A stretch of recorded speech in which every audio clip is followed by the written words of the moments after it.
Hey everyone, it's me, Doomlink, and welcome back to the Twilight Princess livestream playthrough. This is our second part, and we are returning into the game with a little less completed this time around in the second part as compared to our previous livestream playthrough in the HD version. So in the HD version I actually did a 5-hour long recording for my first recording, whereas this time around I decided to do, I think like 2.5 hours, maybe 3 hours, something like that, which ended up being a little short.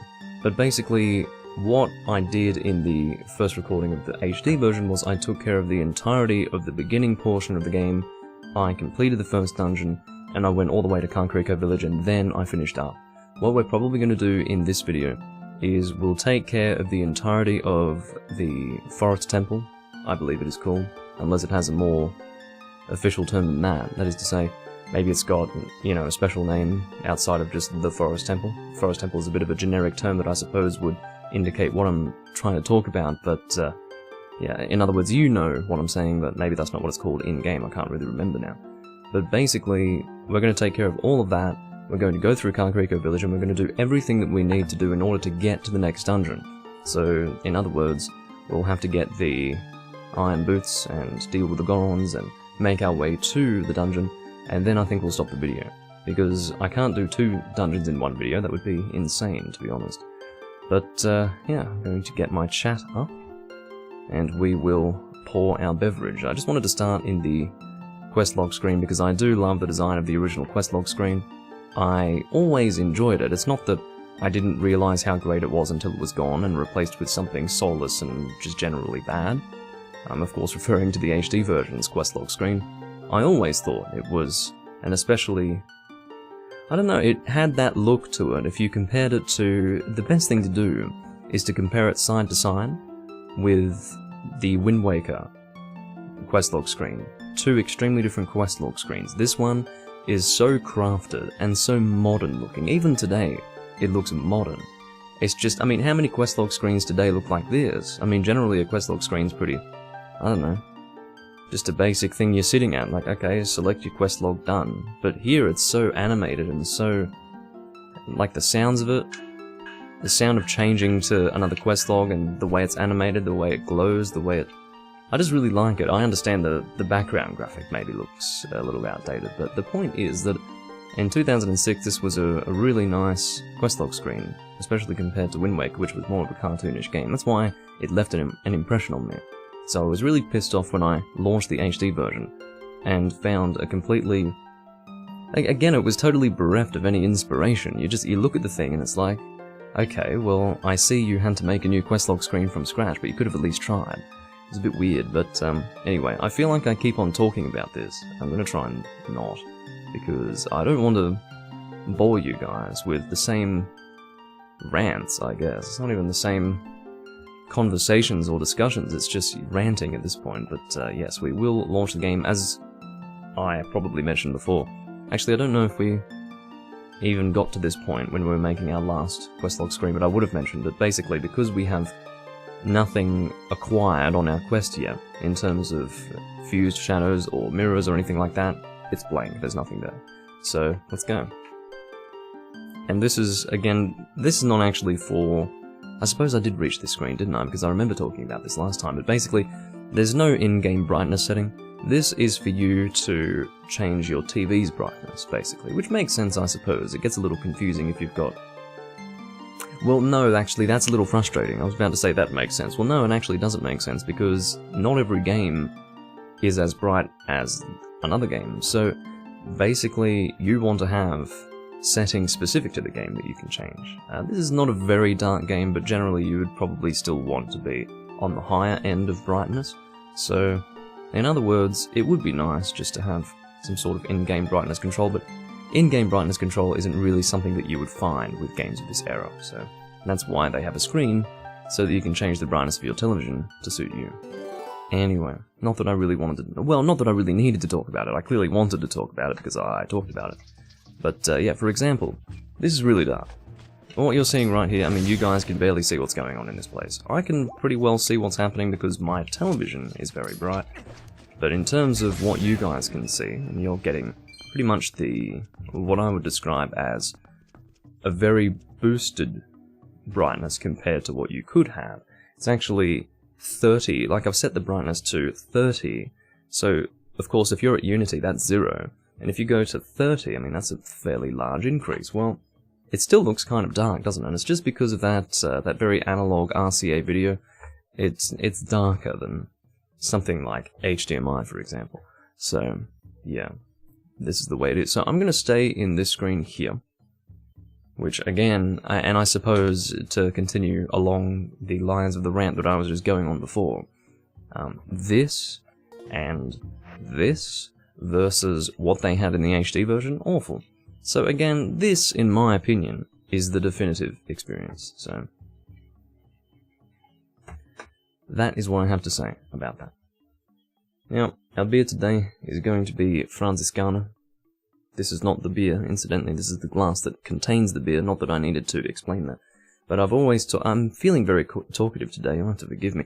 Although I suppose it's not something I should apologize for, because realistically, if I'm here making a video, it's probably important that I talk. It's like a fingerprint right there that's pissing me off. I'd like to not have it there. I'll wipe my shirt on it, I guess, or rub my shirt on it. Wipe my shirt on it makes it sound as if my shirt is dirty, or something like that. But, yeah. I really love the shape of the bottom part of the glass. I don't know if you can really appreciate that. But it's got a nice, it's almost like a bulb. And then the bulb has a base to it that has an interesting contour there. I really like it, it's a nice glass. It probably doesn't mean much to a person who doesn't care for glasses, or perhaps a person who's never taken notice of glass design. But if you do take notice of glass design, you'd know that it's a little unique, it's something special, something a little different. And sometimes the glass from which I drink a beer will actually influence my desire to drink the beer in question. Now that I think about it, I was actually wanting to drink Lef, because I haven't had Lef on camera for so long. And I think only once ever has my Lef Royale glass actually been on camera. It's a very nice glass. The beer's not very nice, Lef Royale. But I don't drink Lef Royale. Out of it, I drink just regular Lef, or, well, I suppose Lef Blonde, more specifically. But I also drink Lef Radius, if I have it, and other things of that nature. Like Lef Brun, for example. But, yeah, not Lef Royale. That beer sucks. But it's basically a shittier version of Blonde, to be honest. But, yes, my beer. The actual beer. Hello, Lurpy. I don't think I've seen you before. I don't recognize your name. But welcome to the stream. We are, of course, playing Twilight Princess. Yes, this is the beer, needless to say. I suppose it's necessary to say because I was saying that this was the beer. I mean, no, that is the glass. Now, of course, it is a very hot day today, so I'm kind of hoping that the beers stay cool, or at least sufficiently cool, as they sit. But, anyway. I'm hoping everything's going alright with the stream because my usual viewers are not hanging around, and if they are, they've decided to be silent. So I'm a little concerned about whether or not things are okay with the stream, because they would let me know. But, that was, I'm pretty sure that was on camera, what I just did, but, anyway. Cheers, although I probably won't take a drink yet, I'll let the head settle. Oh goodness. It's, spilling over a little bit. So I have to fix that. Again, my laptop is my drink holder because I have no respect for my laptop, really. Fuck's sake, it is. I'll try to show this on camera. It is. You can't really see it. You might be able to see it a little bit, but it's a fucking mess. So basically, I was going to let the head settle, and it decided that instead of settling, it wanted to just continue going up and up and up, very slowly, but just enough to go right over the edge of the glass, which is very frustrating. Last time, it's funny, bad premonition.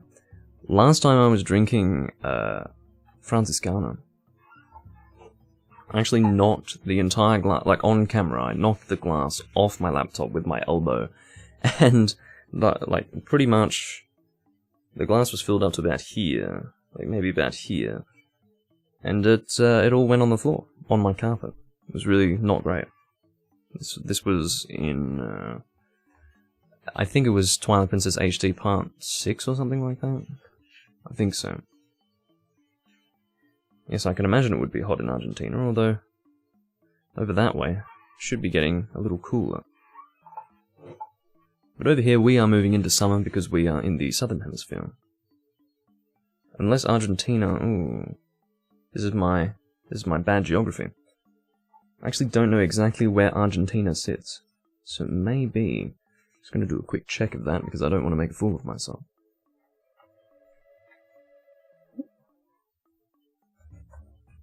Argentina, misspelt that, did Argentina, which is incidentally not a country. So I think Argentina is the southern hemisphere. I wasn't entirely sure. I mean, I knew it was South America, but it's like real South America. Very South America, basically.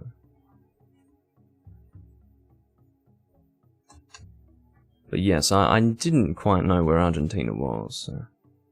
Yeah, that is southern hemisphere well and truly. So yes, you will be coming into summer, just as we are. So, unpleasant to say the least. But with that, I will try to actually make some progress in the game, because it's been... I mean, how long has it been? It's been 11 minutes and I haven't done anything yet. Which is just delightful, isn't it? Okay.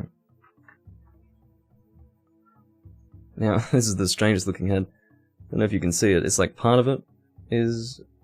Trying to get it on the black. You can see part of it's flat, and then the other part is just sticking up. It's a bit weird, but anyway. What I will do is I'll actually dab it off, because it's a bit weird.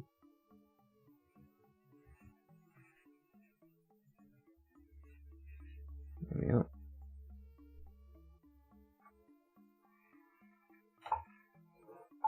But yeah, it's been very hot lately, and I haven't been enjoying it, quite frankly, but at least it's not as hot today as it was on the weekend, because on the weekend we had 2 back-to-back 40-degree days, and it was awful. That is 40 degrees Celsius, of course. Still got a bit left in this bottle. But, yeah. What I'm going to do, I don't know if they're expecting it or not, but I will link my live stream in my Discord, because none of them have arrived, which is a bit strange.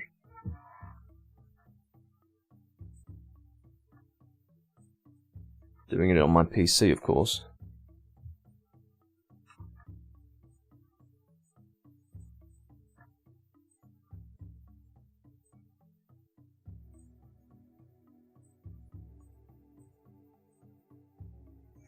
Okay. It's funny when people on my Discord want to talk to me literally while I'm setting up a live stream. Like, I'll put a message out saying that I am going live in 10 minutes. Now, when I say going live in 10 minutes, that doesn't mean I'm going to fuck around for 10 minutes and then go live. I mean, like, that's... I say 10 minutes because I need 10 minutes to set up.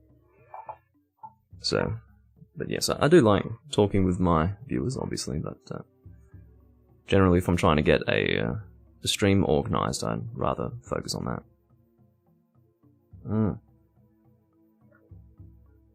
Of course, hot weather is the best weather to enjoy beer.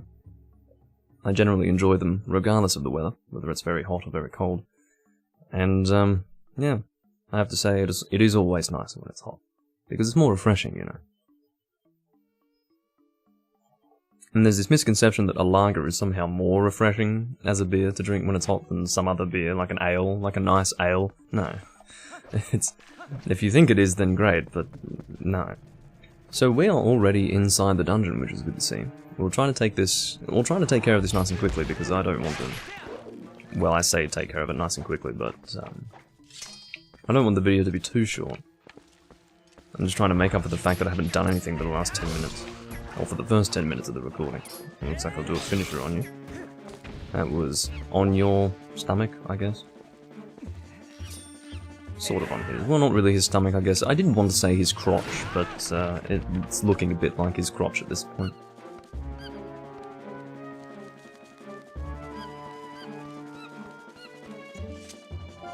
So, for those who are not familiar with the situation with this dungeon, the monkeys are basically imperative, in the sense that we need to rescue them, we need to interact with them, in order to complete the dungeon and also just generally progress.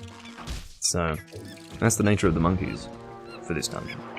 Now, rolling into these totem poles isn't really doing anything now, but it will be helpful in the future when we're fighting a mini-boss. I'll just fucking, like, really? I had given you almost a full second, and then I sheathed my weapon, and then you want to still do this stupid shit. I just like to have my weapon sheathed, and quite frankly, I don't like the fact that Link has to do his little spinny thing with his hand every time. If you wait for long enough, he won't do it, but even sometimes it feels like I've waited for long enough and he still does it. It's very frustrating. Okay. So, I know that we need the monkey to access one direction. Hold on, let me take care of the Skulltula here. I always found the Skulltulas to be kind of funny in this game in the sense that they were just straight up spiders. They were just normal spider creatures. You're really frustrating, do you know that? But anyway, in one of these directions we can't actually cross because we need 2 monkeys to get across. And I think it's on the right side. I could always be wrong, but we'll try this first. Are you even gonna go anywhere? Okay, I guess not. Let's light these. Hold on. Again, the HD version has taught me to... It's basically caused me to unlearn what I had learned in terms of playing the original game. So, in the HD version you have to press start to get your items, which is certainly not the case in this version of the game. So, it looks like the monkey doesn't actually want us to go in those directions yet. So, the monkey is actually dictating to us how we will progress through the dungeon, which I'm not really concerned about. It's probably better to follow the monkey than to go in some other direction and get lost, you know. Well, not really get lost, but just end up wasting my time. But it just so happens that we can't continue in other directions because it does require the monkey. So if the monkey doesn't want to cooperate, well, too bad. We'll have to, I guess go in the direction the monkey wants us to.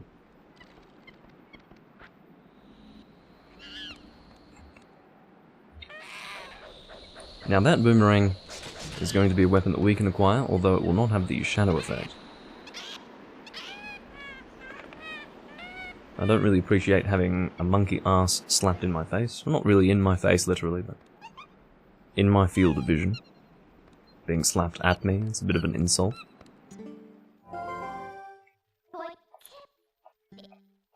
So basically, we can't continue in that direction, so the monkey is saying, let's go over here. How it works is, we need to rescue multiple monkeys as we continue through this dungeon. And that direction can be reached, but only when we have, I believe, 5 monkeys, something like that. Yeah, I would imagine that playing Sekiro in Japanese would be much better, because it feels more authentic, naturally. It is a Japanese-style game. One thing that I was very impressed with regarding Nioh was the fact that they do actually have full Japanese voice acting for all the characters in Japan. It's really good. And it gets a little awkward when they speak English, I agree. But that's just how it is. It's better to have them. It's better to have an actual proper... Instead of getting someone who's got a very light accent and then speaking no Japanese at all, just instead speaking English the entire time with a light Japanese accent, wouldn't really do the same. I'd rather have proper Japanese, and then when they do speak English on occasion, generally to communicate with the main character when he speaks English. It's fine if it's really heavy. I don't really mind. It's awkward a little, but, you know. The thing is with Japanese as a language, it's by far the most beautiful sounding language among all the Asian languages, but when they speak English it's much like the others. Well, it's actually probably one of the harsher sounding languages when they speak English, because of the way Japanese is just so incredibly different to English, but...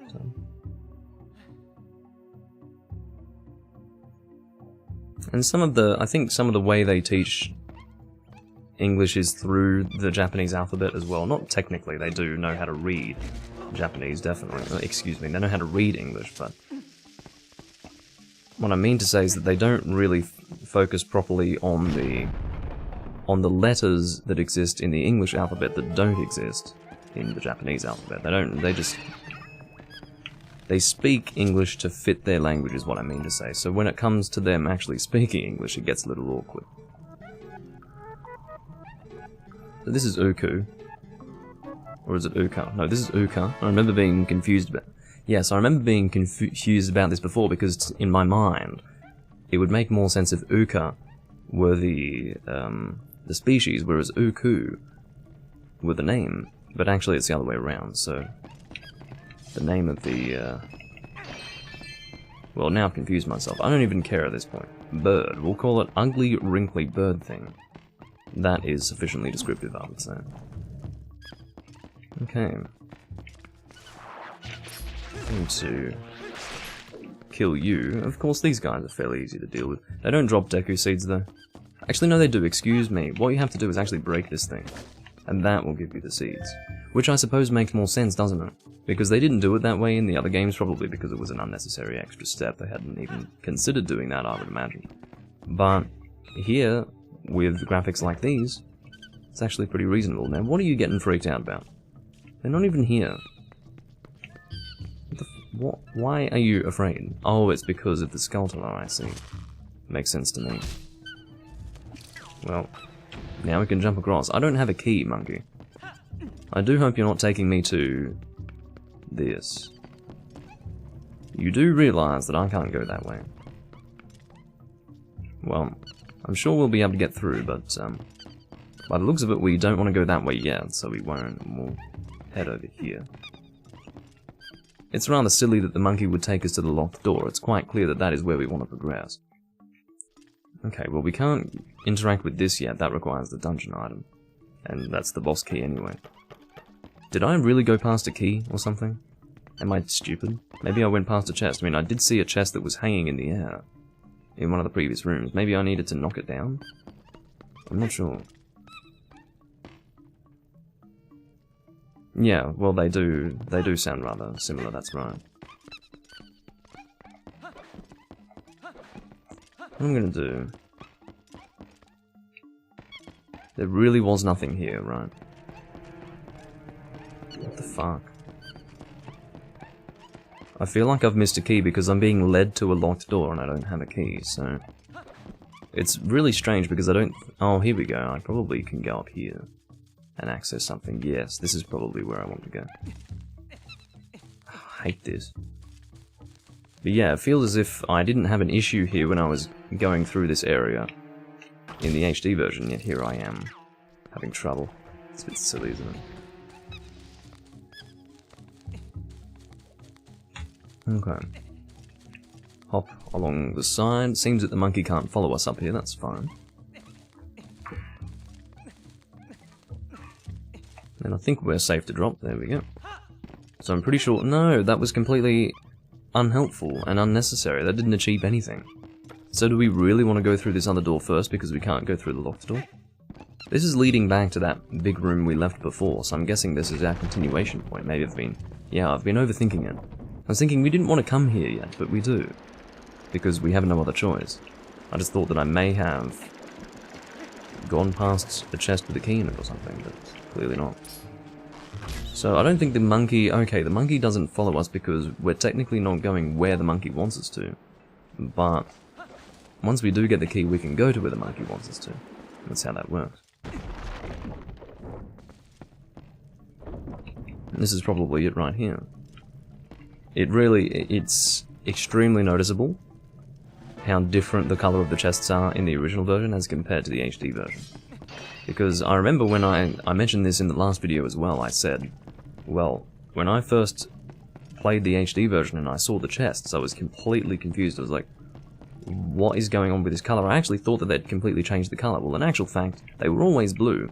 It's just they were such a dull blue that you didn't really think that they were blue. They were more like a bluish grey. But they made them almost brilliant blue in the HD version, which was a little strange, but yeah, I don't think we can continue through here until we get the dungeon items, so we will return here a little later. It's a-okay.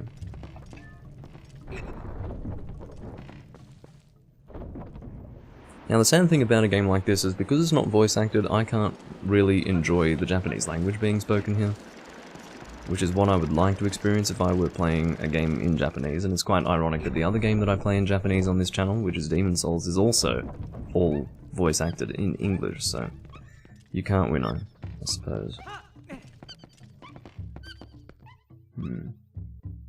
Just making sure that everything looks alright in the video. Because I believe I scaled it to 720 by 480. Or was it 640? 480, something like that. But I haven't done that this time. It makes it so that it's not going to be as stretched. It does get stretched slightly if you... Oh god. This is so stupid. I hate how the monkey tries to... You know, as if the monkey standing on the other side of it trying to open the thing is going to make any difference. Anyway.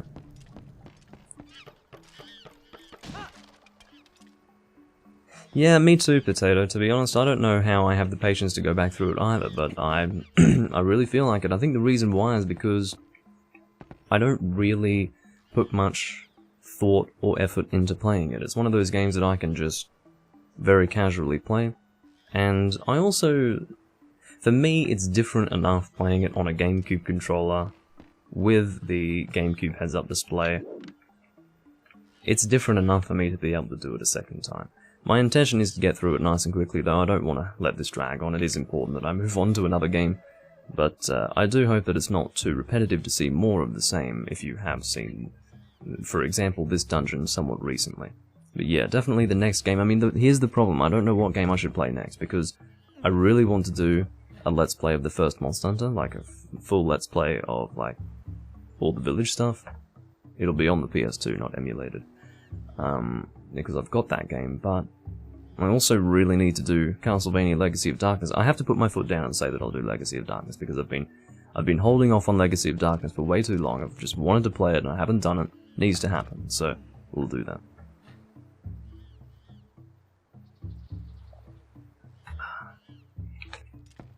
Now, I believe we can easily free this monkey by rolling into the totem pole. It seems that this has a use outside of the boss room as well. So we need to roll into it twice in a short time.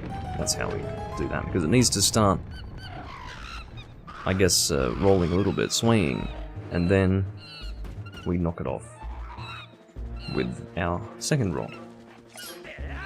Do a jump attack on both of them. That will get them in a position to be finished, which I believe is Todome in Japanese.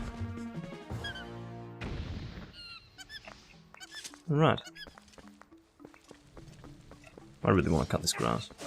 But you do learn a little bit of Japanese if you can read it and playing games like these. Like, for example, that's Shimao. Shimao? Shimao. That's sheathe, I guess, or put away, Shimao. It's a bit odd, isn't it? I wasn't even sure. Yeah, that's strange. Like, I'm not even familiar with that word, Shimao.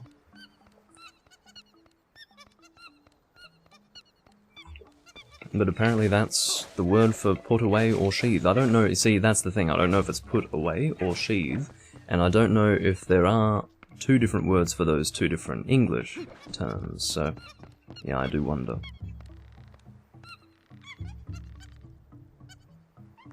Yeah, we were actually just talking about that before. When Lurpy said Ghost of Tsushima is another game that has to be enjoyed in Japanese, the initial game he was referring to was in fact Sekiro. So he was talking about how he enjoyed playing that with Japanese audio.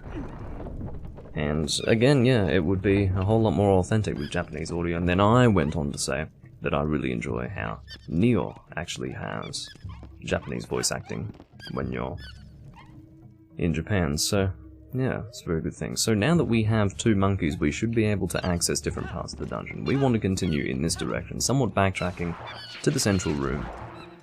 And yeah, we're going to see just how hot it's going to get in this room. We are approaching, well, as I will be recording, we'll be approaching the hottest part of the day, mid to late afternoon. Well, I guess early to mid-afternoon would be more accurate. And I don't have any of my windows open, naturally, because it's very important that I have them closed to limit the amplitude of the cicada noise outside. If I were to open those windows, the sound of the cicadas would be almost as loud as my voice. So, yeah, there's no option of me opening those windows, I regret to say. And it's I regret for myself, not for you, because it's not going to help you in any way if I open the windows. It's only for me so that I don't know, die? But we'll see just how hot it starts to get in here. I do have a fan, but I cannot turn it on because you will... the wind going into the diaphragm of the microphone will affect things. So, yeah. If I really need to... well, no, I mean, I'll be alright. I've got beer with me. That'll cool me down. I really want to play the Kingsfield series. I have every intention of playing it in the future. The only reason why I haven't is because I mean, that's something that I've been putting off. Not really putting off, but have been wanting to do, but just haven't gotten around to doing for the last maybe 10 years or so, just playing the Kingsfield series, because I know I would love it, I know I'd enjoy the hell out of it, but I still haven't done it, and I intend to, at some point in the future, do Kingsfield on this channel very seriously, in the same way that I would do Demon's Souls very seriously on this channel, in the way that I do Demon's Souls very seriously on this channel currently. So that will happen in the future, but that will probably be many years in the future. Don't expect that to happen soon. I mean, that's when I'm going to be really capitalizing on older games, because the thing is, I'm already playing somewhat old games on this channel now, but in 10 years' time, I'm still going to be playing games of this era and earlier, so expect in the future this channel to become more or less a retro gaming channel, because that's what takes my interest, you know. That's what I enjoy.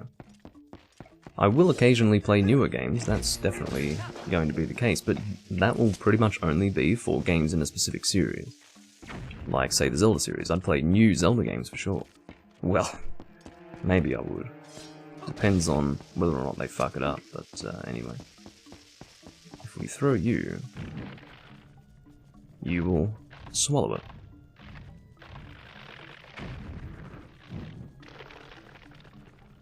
It is definitely a specific... Get an AC. No. Get an AC. No thank you. But, well actually we have air conditioning installed in like every single room, except mine, because I'm in a separate living space. But, yeah, the situation with Kingsfield is that it's very specific. If you haven't played games like it before, you probably wouldn't enjoy it. Well, maybe you would, but it's not surprising that you don't enjoy it, is what I mean to say.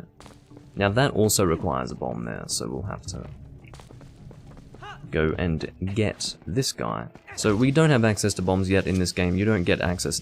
Fucking... Okay, I have to wait for you to explode now, because I took way too long. But yeah, you don't gain access to bombs until you get to Kakariko village, and of course get the bomb bag from Barnes Bombed. Throw it? I went way off target there. That's a little frustrating, but we can do it, I believe in us. We can fucking do it. Come on, get it on target. Go, go, go. Yeah, you have to be really quick. There's no margin for error there. So that, I think... Well, let's check the map. That may be our point of continuation, I don't know. I'm kind of tempted to go that way first. Wonder where we should go. Let's just go this way, I guess. It's in front of us now.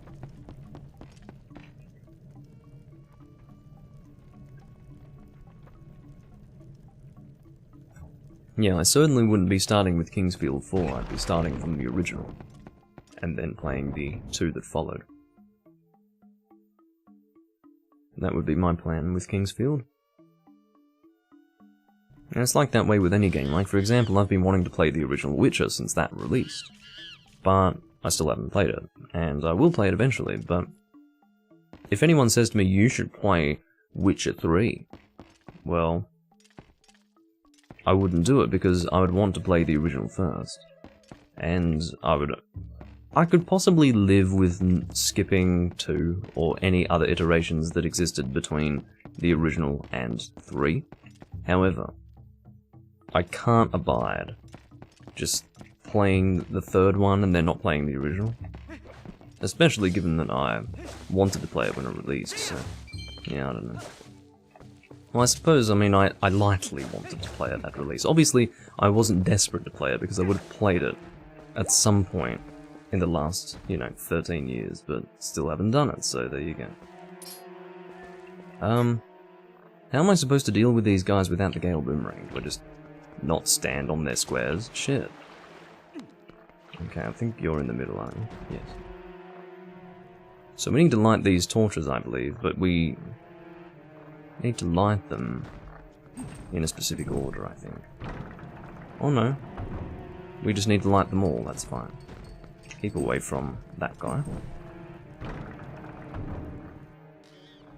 I can feel it getting hotter and hotter in this room, like I'm starting to slowly bake. Or slowly starting to bake, to phrase that a little more nicely. Not that it's a nice thing to describe, but... What is up there? Just pots? Oh, there's a small chest.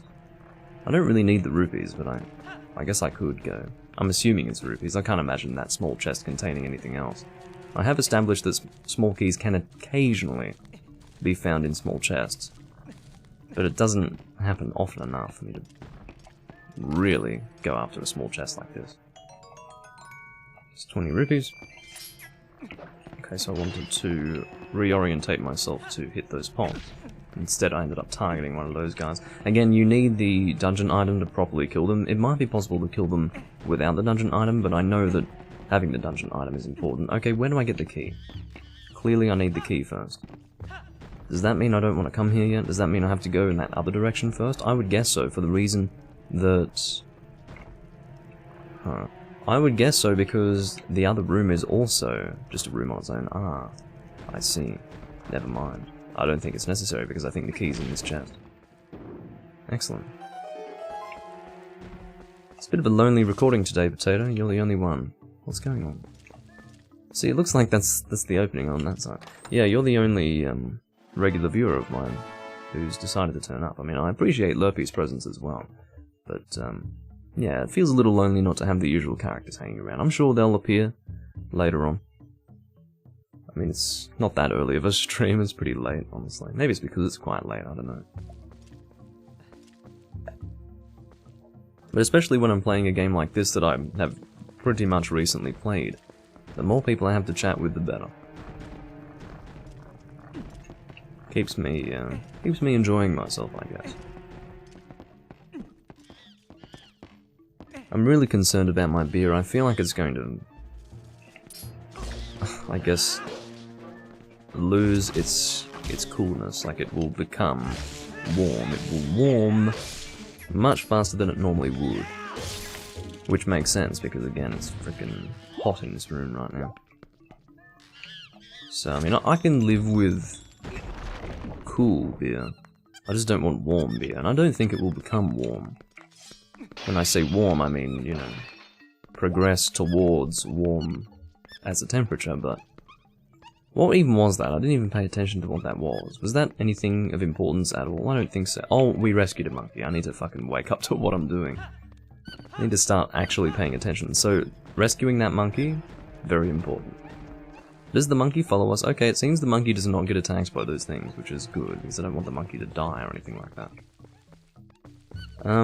Where the hell is the exit? What? So it's up there. How do we get over there? Just over here. Opening your eyes can, I believe, help you in situations such as these, only. Yeah, I mean, who doesn't like boiling hot beer?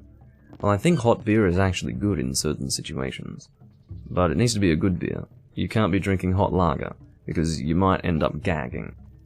And the reason why is because the cooler the beer is, the less you taste it. So if you've got really chilled beer, you won't taste as much, which is why you have to have chilled lager, because that shit, you don't want to be tasting it.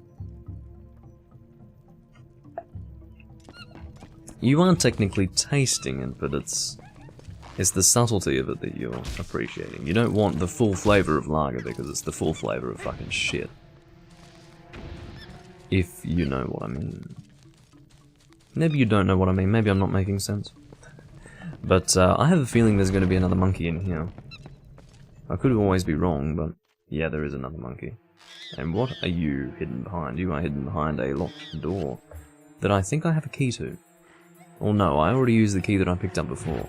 Who's taken... Oh, I see. This is not a mini-boss, by the way. This is just an enemy. A special enemy, I guess we'll call it. The mini-boss... Well, I suppose a mini-boss can only be called a mini-boss if it gives you the dungeon item. That would be my guess. You could maybe refer to this as a mini-boss if you wanted to, but I think strictly speaking... Am I supposed to throw a bomb in here? I think I am. So what we'll do is we'll hit this thing. Now that should open it. I don't know if it's opened it, but regardless. Yeah, so now that's going to open.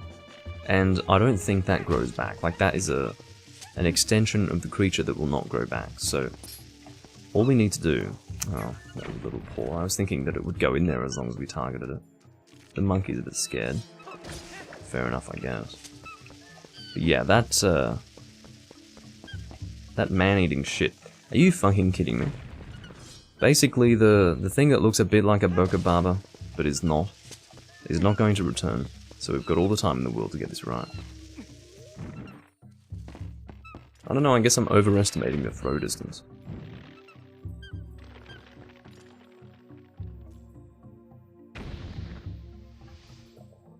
Wow, potato. I don't even know what to say. But if you enjoy Link's Awakening in that way, I certainly wouldn't put it past you to whip out a glass of hot lager and start drinking that. Ugh. I wonder if, I mean, that would be an interesting punishment, to make someone drink hot lager.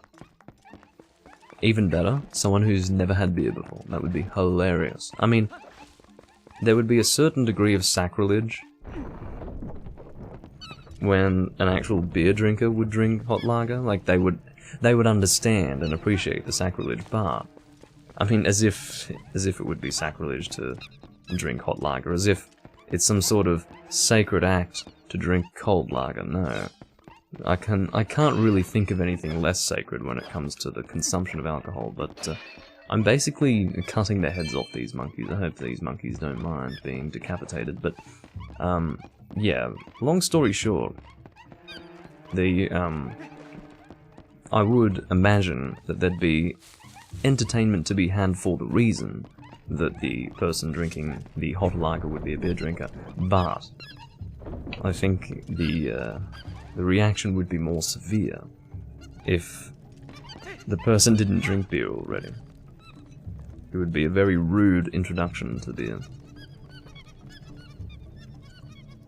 Hello, Gessica, good to see you. Apparently the monkeys want us to go over here. I mean, aren't there only 4? I think we get 6 in total, actually. We need even more monkeys than this to get to the actual boss room.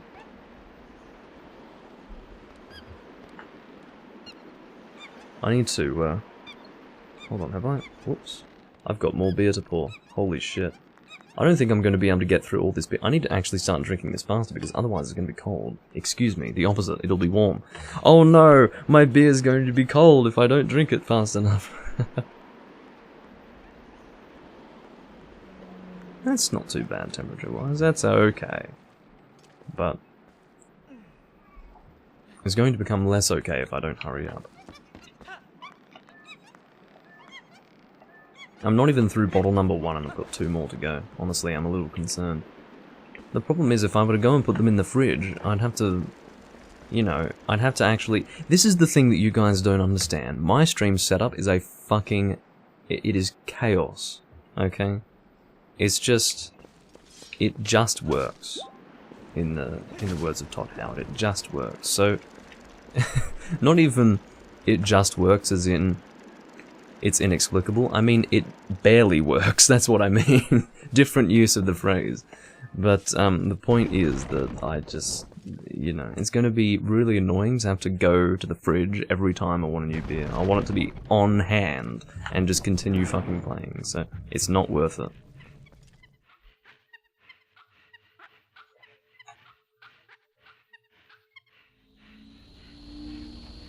Okay. So we're about to get the Shadow Boomerang. I'm going to remember to get that boss key. Not that it's hard to remember, just that I would like to take care of that first so that it's over and done with. That's important to me. Todd Howard most definitely drinks warm beer. And if he doesn't drink warm beer, then he's definitely a lager drinker at the very least. Okay, so with this guy we do want to be rolling into the totem poles to knock him off. And when he does get knocked off, he'll be doing monkey things. I don't know if you're taunting me or what, but it's pissing me off. There we go.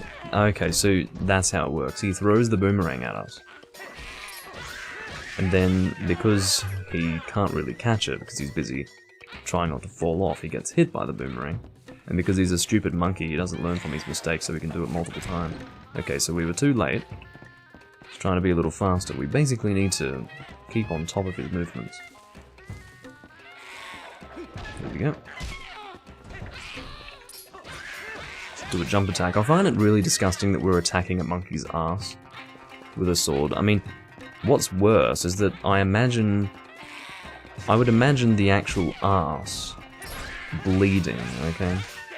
If you're actually slashing at a monkey ass, like a bare monkey ass with a sword, imagine what you'd be doing. Like, I'm not sure if I can possibly keep track of how many times I've sliced this ass, but we're at about 12, I would guess. We might even be approaching 16. So with that in mind, how the hell would that look in real life if you were slashing at a monkey ass with a sword? It's just an awful image in my mind.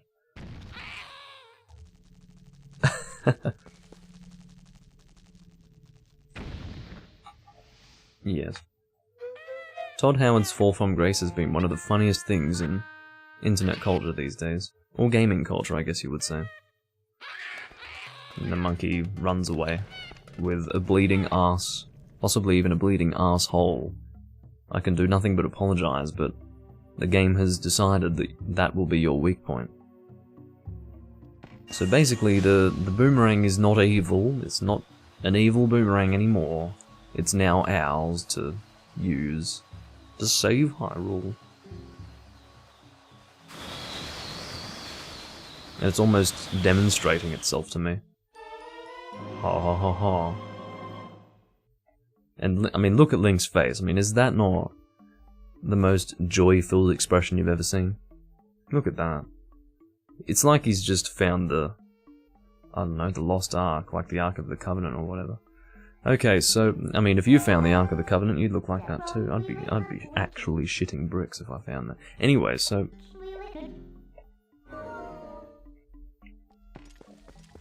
in other news... yeah, that money definitely flowed when he sold off Microsoft. Or rather, well, I don't know if he really was in a position to make money there. I don't know what his involvement with ZeniMax Media was, because the sale was ZeniMax Media going to Microsoft, and I believe Todd Howard's involvement was strictly Bethesda related. I could be wrong. That's what it used to be in the past. Maybe he became more involved with ZeniMax. But, oh, I see. So what we need to do is lock on as many times as possible. But my understanding of it was that... are you fucking kidding me? We just need to keep doing it once each time. That's just really annoying. Anyway, I mean, clearly what I was doing there would have solved the issue, but...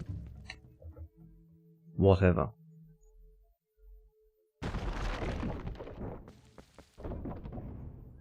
I was saying before that Shimao being put away is strange to me, but no, I think I recognise that as a term now.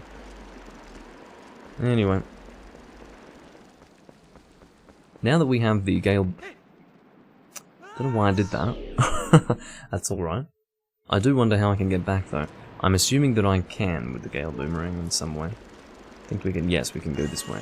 There we go. Just turn the bridge this way, and we've actually got a monkey to save. Excellent. This will take us to 5. Again, my memory is 6 for the number of monkeys we're supposed to save, so hopefully that will be what we need. Okay, so hitting that little spiderweb thing will break that if we use the boomerang, would make sense. I have not played the Outer Worlds.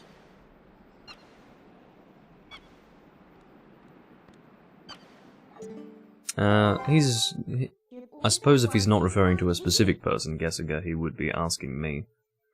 But, But yeah, anyway, I'm quite sure Todd Howard's involvement was specifically Bethesda related as opposed to ZeniMax Media. Bethesda is a branch of ZeniMax Media, and if it's not a branch of ZeniMax Media, then ZeniMax Media would have acquired Bethesda and had Bethesda operate as a branch of ZeniMax Media. And Todd Howard's been part of Bethesda since the Daggerfall days from memory, so, you know, 1995, 1996. So, I don't think Todd Howard was present for Arena, that is to say, 1993 to 1994. So, yeah, I'm quite sure he was based in Bethesda, but I'm sure even then he would have stood to gain some sort of financial benefit. Whether that would be restitution or just an actual straight up, you know, payment for the sale of ZeniMax, but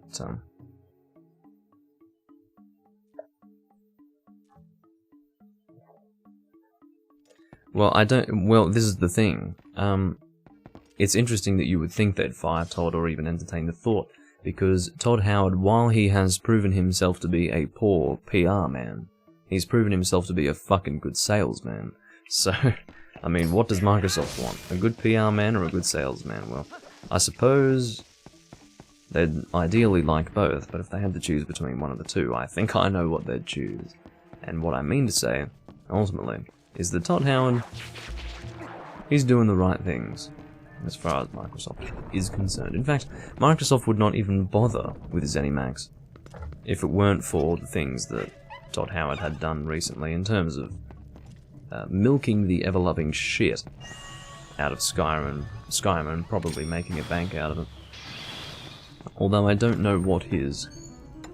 You know how Skyrim was being milked? I don't know what the return on investment for that was. Not to say that there would have been much of an investment, it was, in truth, milking it. They wouldn't have had to invest much. But what their profits would have been, I don't know. But, or what they would have achieved with that. But definitely, I would guess that it would have been pretty significant. There must be a chest down here. Oh, I see. This means we need to remove one of these. I'm going to guess that one. Okay, that works. And then we'll access a chest. I mean, I would not have known about this chest if it were not for the compass, so let's just make use of the compass that we just acquired to get something, maybe a piece of heart, I don't know. No, it can't be a piece of heart if it's a chest like that.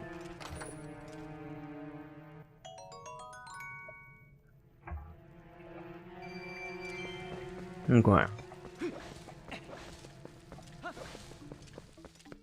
Now, there aren't any more chests here, but what's important is that we go this way. Because I need that boss key. I'm almost desperate for the boss key. Because at least that way I know I'll be able to access the boss room if I do find it with the appropriate number of monkeys. Now, I remember... In fact, someone mentioned it. I don't know if it was Gessiger or Potato in the last recording, but maybe it was someone else entirely. But it was referencing the fact that when I was first going through the forest temple here in this game, I was having troubles actually finding all the monkeys, or at the very least I was completely confused and didn't know what the fuck I was doing.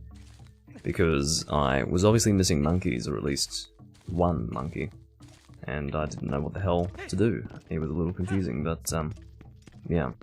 At least I've got that in mind. At least I know that I need a certain number of monkeys. Yes, I did go the right way. I was worried that I did the wrong pattern for a moment. There we go. That should give me access to the boss key. What did I do wrong? Did I... Oh, what was that? Did you see that? That was hilarious. Okay. This is no time for jokes. This is serious business. I must have locked on a weird point. It looked as if I was not quite on target, didn't it? There we go. I don't know how it fucked up last time. I must have missed that last one because I was locking on way off target. But I feel like if it lets me lock on, it should mean that it will hit its target. I don't know. It's not like I can lock on to just whatever I want, or maybe I can. No, so you have to be able to... Okay, you're locking onto an actual surface. So, I don't know. Okay, what does it say? Okay. Modoru, which is return. So Modoru is return. And the funny thing is, because of the way it looks, you would have to know, you just have to understand Japanese to know that it says Modoru. Because it's definitely not Motoru. Because that's not a word. But Modoru is a word. You can't see what makes that second hiragana character do as opposed to to, because it's being hidden by ru. So, I mean, that's hilarious, but that's the silly thing with the with, I guess, the characters of this game. I mean, I guess it's so obvious that there's no real reason for you to see all of the characters. They're all kind of on top of each other, but it's enough to be able to see what's going on. So that would suggest to me that Modoru would be the word for return or go back. Actually, no, excuse me. So put away was so shimao. I still don't know if this is sheath or put away. I don't know if it's specifically sheathing a weapon or if it's just putting away. Shimao, I think, is just a generic term to refer to putting something away. Japanese lessons with Doomlink. Not that you'd really want Japanese lessons from me. I'm basically like, I'm almost feeling my way in the dark here. But, so here it says oriru, which means let go. Or drop. I think oriru specifically refers to letting go, with the implication that you will fall. So like you can, or to get off something. Like, they might not have a word for alighting in Japanese. I think it would be oriru. So if you were on a train, you would be, like it would be orimasu, something like that, like the idea is. And then, but falling is ochiru. So anyway, it doesn't matter. Point is that it's, you know what I'm talking about. Anyway, I don't know where this chest is. There's apparently a chest in this room. I'm gonna try to... No! I just wanted to see where the chest might be. It's apparently right here, according to the old compass. It's interesting, I'm not really in the way of the rupee counter.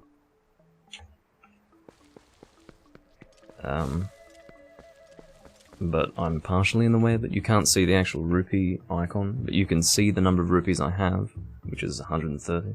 Where is this fucking chest? It's apparently underneath this. Oh! Opening my eyes could actually help. Or at least looking a little harder. I don't know. I'm not sure what my first limit is. Is it 500? No, it can't be 500. I think there's there's 2 wallet upgrades. So I'm guessing it goes 200, 500, 1000. Or is it only 2 upgrades? It could only be 2. So it could be like, what do we have here? Shit.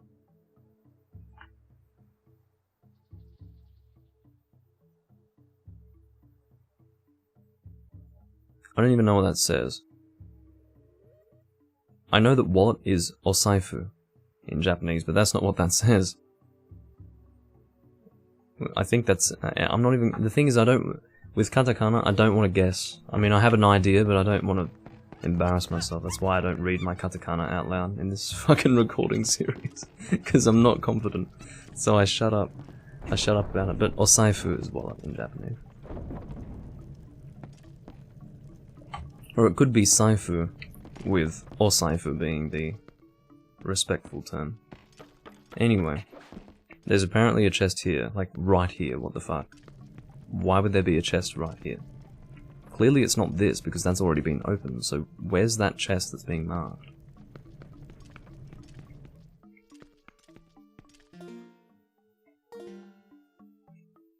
What the fuck is going on? Unless it's underneath. Like, under the water or something. What? Aha, that's pretty fucking tricky, isn't it? Check that out. I couldn't work that out at all. What's in here? This has to be a piece of art. There's no other explanation. Oh, fuck. Are you kidding me? Guys, we are opening tiny chests, right? When we see a tiny chest, we know that that is going to be a rupee. There's no question. But with a big chest like this, After we've been opening all these tiny chests with rupees, you'd expect something a little more. No, rupees again. And 10. Not even many. Like, that's not even a red rupee or a purple rupee, just 10 rupees sitting in a big chest. Why? It's so that they can fuck with us. That's why they do that. It's really rude, to be honest. Anyway.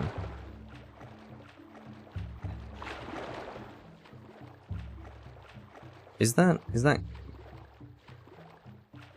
Oh my god, I suck with Katakana. I suck so bad. I hate it. I wish I could fucking learn it properly. Because back when I was first learning Hiragana, I got really fucking lazy and didn't want to learn Katakana, and then I tried learning it again recently, but sort of half-assed it, and I remembered I learnt them all, but only for a limited time. I've since forgotten them all again for the most part. Okay, so we've got the boss key. How do we want to progress? My guess is that we probably want to go... Fuck. We'll work out where we need to go. Let's look at the map to start with. Where have we not yet gone? It's all one floor, as you can see.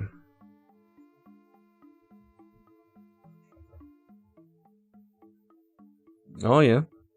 You just realized that I have a death shirt? This is the Sound of Perseverance album.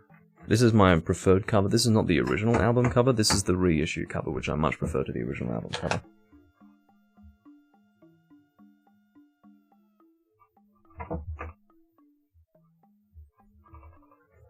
Much nicer. Sound of Perseverance, the album, is not really my favourite Death album, but I think it's my favourite album cover. The reissue album cover of The Sound of Perseverance is my favourite Death album cover.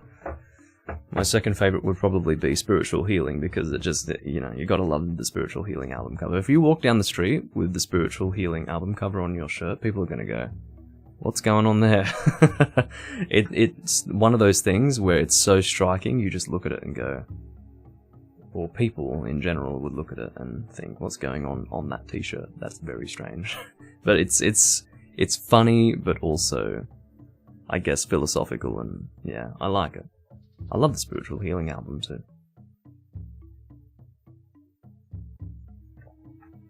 And there's nothing better than Chuck just screaming into a microphone, Spiritual Healing! That's not my attempt at Chuck Schuldiner vocals. Chuck Schuldiner. Schuldiner? Schuldiner. Yeah, Schuldiner. I think people say Schaldiner. He's not a fucking restaurant. he's got a German name. Schuldiner. Chuck Schuldiner. Schuldiner. I think it's Schuldiner. Because Schuldiner would be something else, I think. Anyway. But yeah. It's very sad that when Chuck died, I was far too young. I just, you know, I wish I could have known him while he was alive. Not known him personally, but known of him while he was alive. I think he died in 2001, I think it was. I think. Because this album was 1998, I think. Yeah, I'm pretty sure. Individual Thought Patterns was 96.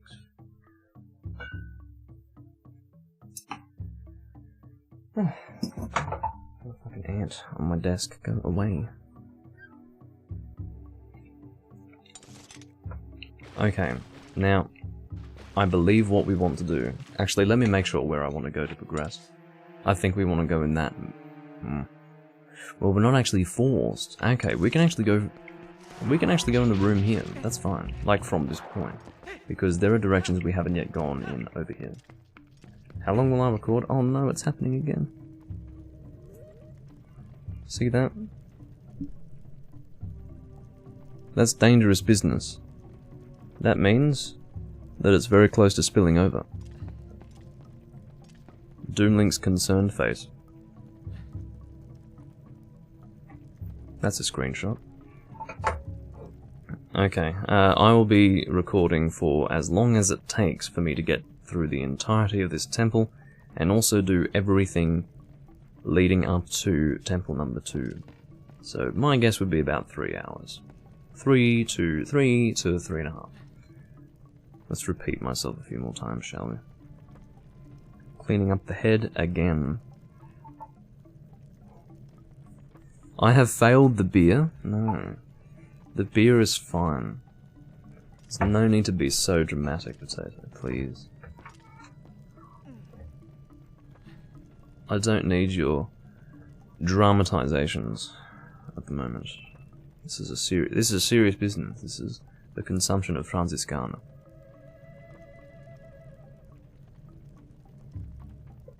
Which, by the way, I mean, if you want German beer, there's the big 3 that I would recommend.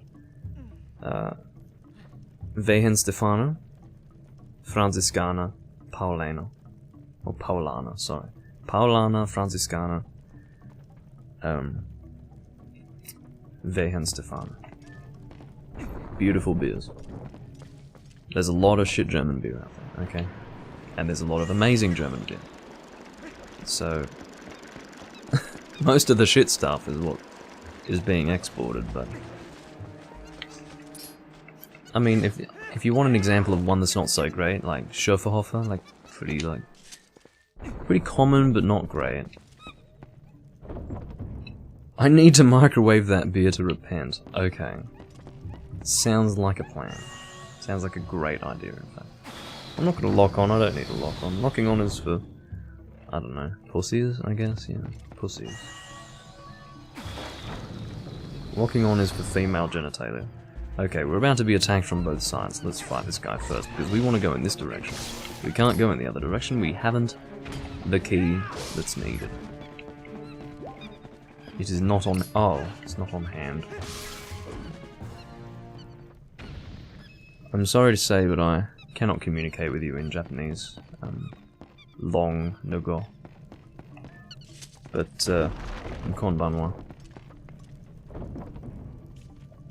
Watashi no nihongo wa totemo warui. Gomen. Anyway.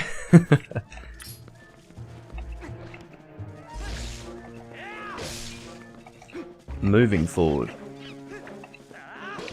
We've got 2 Skulltulas to deal with here.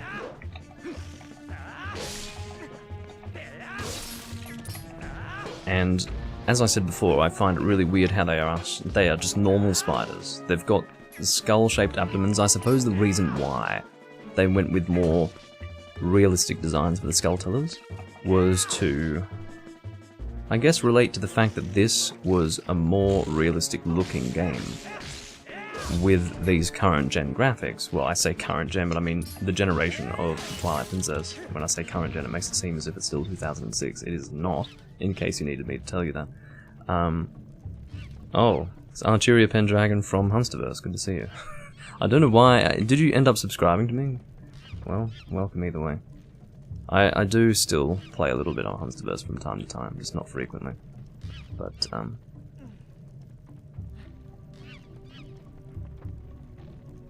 yeah. I do need to be doing more Monster Hunter recordings, to be honest with you, but I've not been doing that. Because, I don't know, I need time away from Monster Hunter every now and again. 5 seconds later, speaks clear Japanese. I suppose so. But it was my way of saying don't expect any more Japanese than that.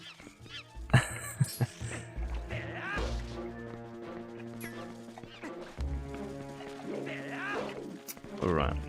These Skulltulas, getting really sick of them.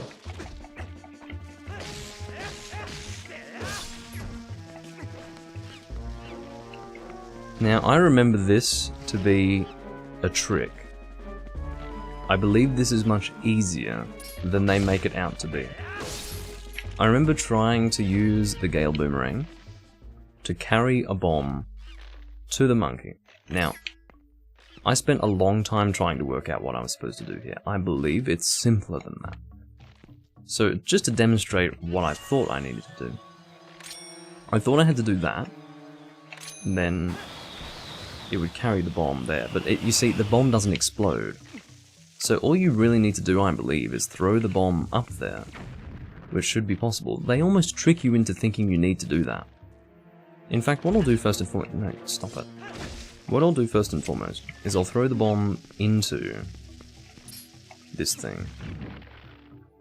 Excuse me. And maybe that will achieve something. We'll have to look and see what happens.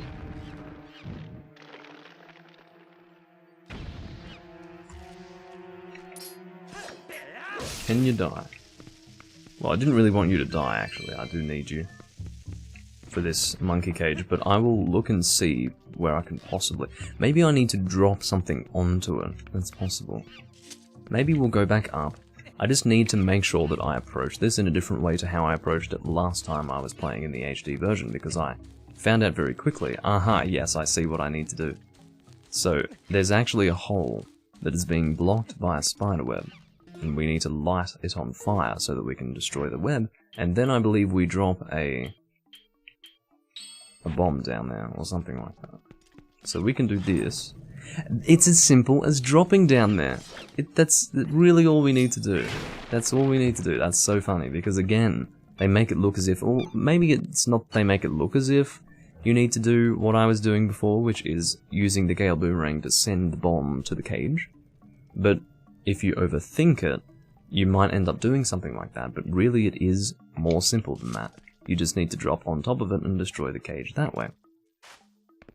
Which is, by the way, the cage. Good Sonata Arctica song. And I found out, it's funny, I was talking about the cage because just yesterday when I was playing Dark Souls with Ethan, because we were unlocking the cage for Sen's Fortress, and I said the cage, and I said, that's a great Sonata Arctica song. And he's like, Sonata Arctica is one of my favourite bands. I'm like, really? Okay. Which is funny, because I never would have known, I guess, unless I didn't make that reference. Well, although, I might have found out at some other point. I like Sonata Arctica.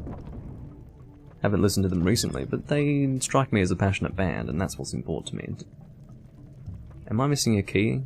I must be. There's no chest in that other room, so... But yeah, even if... I would say that some of Sonata Arctica's music isn't really for me. It's a bit too happy sometimes, a bit too... I don't know. Oh, well it helps to stand on the bridge when you fucking turn it. But some of their music is a little bit too happy for me. A bit too upbeat, I suppose, would be the way to describe it.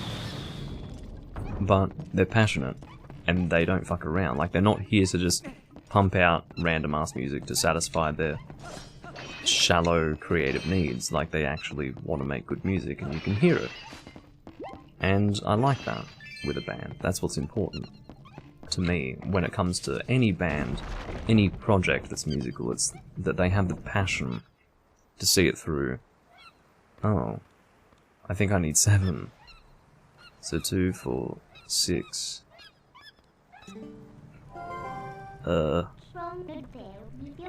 Did I count that wrong? Let's look again. So, how many have we got? 2, 4, 6. There's 8?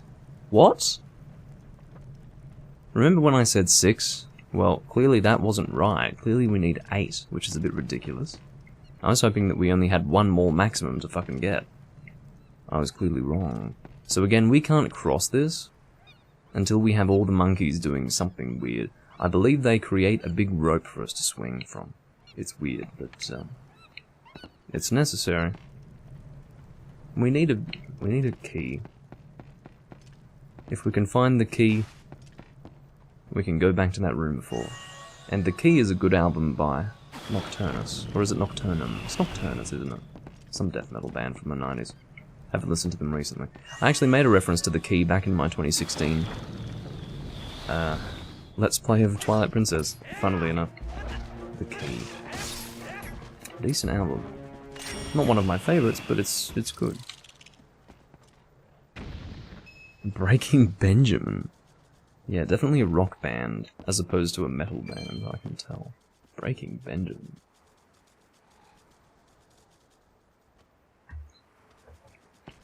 Yeah, I tend not to talk about, you know, heavy metal music with people because I have very specific tastes that are founded in an era that is long gone, to be honest with you, which is, you know, 70s, 80s, And by extension, 90s, but the point is 90s was drawing from the 80s, so there was still a lot of good stuff to be heard.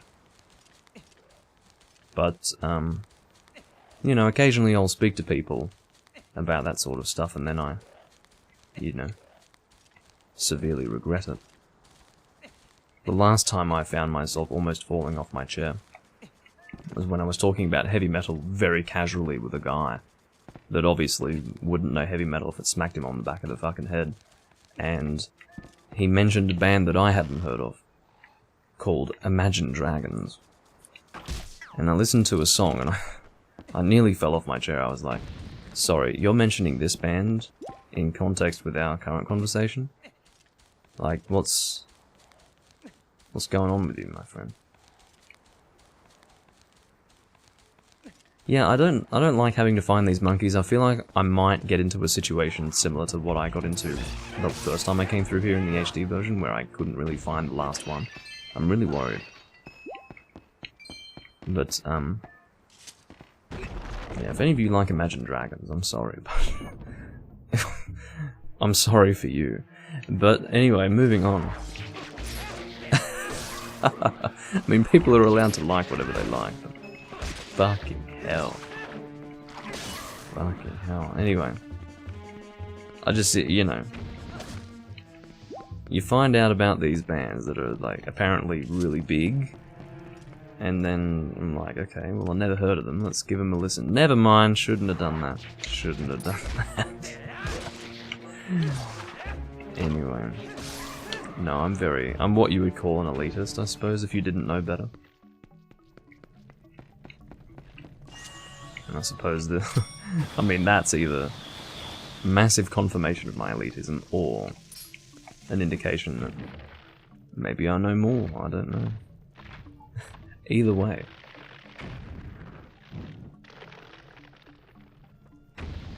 I don't mind some music outside of the... I'm not even going to go into that discussion. Let's just stop it there. I've already gone too far. I've already pissed off a few people. Let's just put it to bed and keep playing the game. So we just got a key, which is great. I'm going to continue here because there's some... Ah, I see. The red dots are monkeys. I didn't know what the fuck they were, and then I engaged my brain for a very brief moment and realized, oh, that's going to be a monkey, because it couldn't really be anything else, could it? Now here's a situation where we actually need to carry a bomb to an object, which is this rock. Now, would it not make sense to do that in that same situation with the cage? I would say so. I would say so.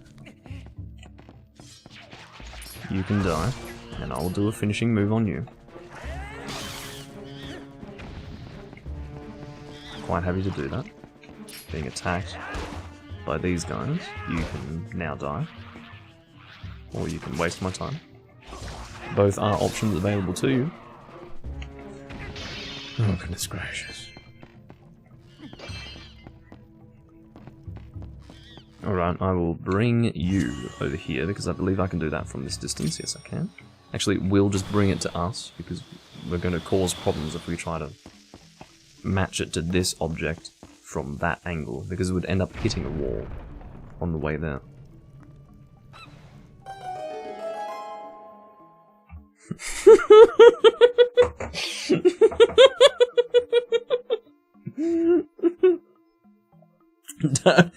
I was drinking, I shouldn't have read that while drinking. Imagine Dragons isn't music, it's someone it's someone farting into the auto-tune.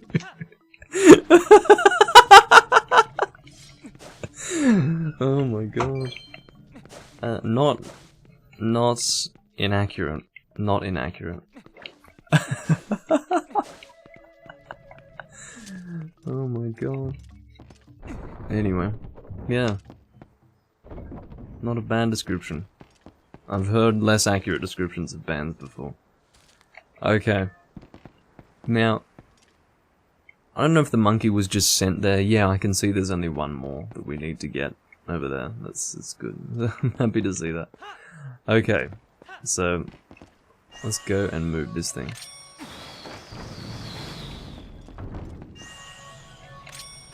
And what a fucking What a name for a band.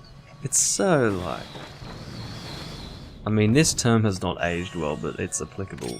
It's so gay. It's like, oh... Imagine Dragons? It's so gay. I don't know. And don't take it the wrong way, like... I realize it's 2020 and not... the year 2000, but like... seriously. What a name. Anyway... let's just progress forward a little bit. We can now access the locked door, because we do have a key.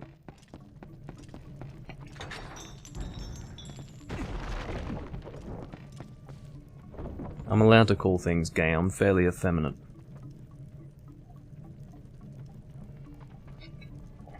I've got a license. Okay, we can actually kill these things. That is permitted. Or at the very least, we're capable of doing it. I say it's permitted because we weren't permitted to kill them without the Gale Boomerang before, through the fact that we couldn't actually kill them any other way. So now we are in effect permitted to kill them. So our final... how did I miss the monkeys before? I don't know. I must have picked up the compass. I mean, unless I really didn't pick up the compass the first time I came through here in the HD version, but I believe that I did. I must have been very confused. I remember that I was drinking a lot of whiskey, but I think I had a lot of her garden and I was on the whiskey. I mean, maybe I wasn't. Maybe I missed something obvious. I'm not sure, but I remember it, and it was pretty annoying. Anyway, I'm just glad that I can get through this a little faster now than I was before. My concern now is getting to... ah, this is how I get to the higher level. There must be a way up through here. Yeah, that makes more sense to me. I hate these things. They just start guarding you out of nowhere, and I don't understand why. You're just a fucking spider. It makes no sense why you were not guarding me previously, but now you're suddenly guarding me. Like, what's going on? I just want to hit your abdomen. Just die or something. I ask for nothing more than your death. I just slid. I don't know if you guys can see what I was just sliding on, but there's not much to slide on, let me put it that way. See this business here? That is not something that is sufficient to give you any sliding distance.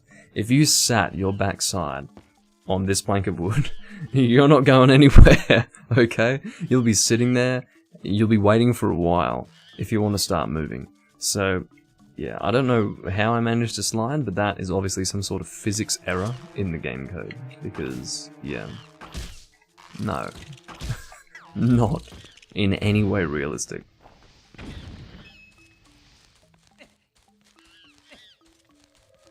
Anyway. We have our final monkey to rescue, and I'm quite excited to take care of that, because, again, I was a little concerned that we might not manage to find the last one. Looks like we've managed it fairly easily, which I'm happy to see. So now I think we can just drop down into the lower area, not before dealing with this guy though. Oh, fuck off. I'm trying my hardest, okay? That was actually quite epic. Oh yeah, just to add to the epic, you know, my epic score has gone really... Huh. I was just thinking, what? I just realized, this might sound really weird, but I just realized that the Epic Game Store is called Epic Games. Like, Epic Games. I have to Google that, that's blowing my mind. They're really called Epic Games? Epic Games. Guys, oh, they were founded in 1991, I see. So it's not as bad as I thought. But even then, like, Epic Games. What a name. Imagine that. I mean, that is literally the sort of name that a 10-year-old would come up with. Epic Games. Just the word epic, it just doesn't... I had never really thought about it, you know. I've never... That should give you some indication of how little I've put thought into Epic Games, but... just their name, it's really quite... Valve is pretty interesting, and then, you know, Steam, based on Valve, I mean, interesting, yeah, interesting idea, inspired, creative, Epic Games. I guess it's not as bad as Big Huge Games, but which is, by the way, also. I don't think they still exist. Big Huge Games, I believe, is now dead. I wonder why. But Big Huge Games, Epic Games, like, there's not much of a disparity between them in terms of, you know, if you want to choose which one's the dumber name.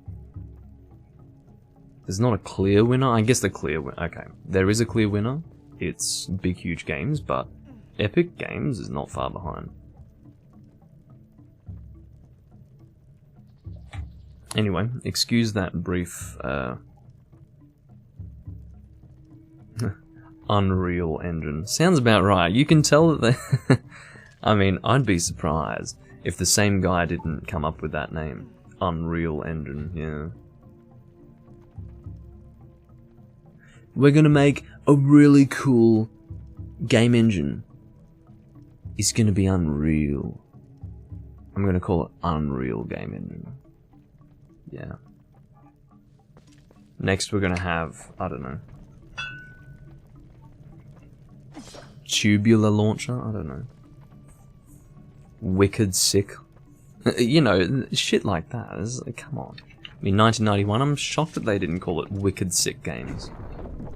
Maybe that was them being at least somewhat, I don't know, progressive.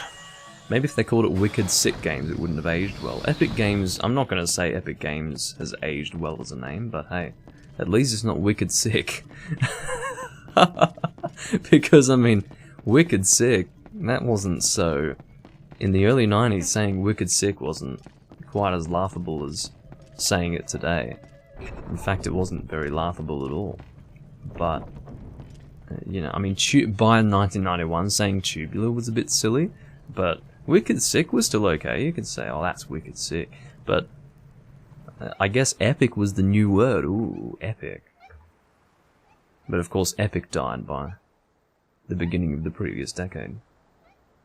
So now it's like, it's finally started to age poorly. Finally. In other words, you should try to come up with something a little creative. That's all I ask for. I don't ask for much. Alright. We are heading over to the boss. I'm ready. We are only 1 hour and 27 minutes in. Holy shit. I hope I've got a lot to do to get to the beginning of the second dungeon. We're gonna find out, I guess. I mean, I could always do 2 dungeons in one recording. It would be a bit crazy. Oh, we've got a fairy. And I've got a bottle. And I keep going to the start screen. I feel like an idiot. I actually feel like an idiot. I have to tell you. There we go. There is a fairy for us. Thank you very much. It was explaining that it revives 8 hearts upon death.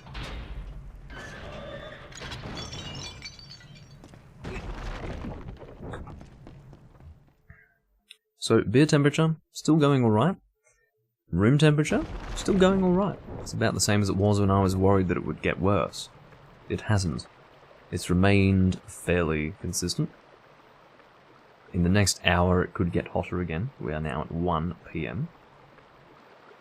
And, yeah. We're gonna see how things go. I think the hottest part of the day is around 2:30, 3 in the afternoon, something like that. I can't quite remember now, but, yeah.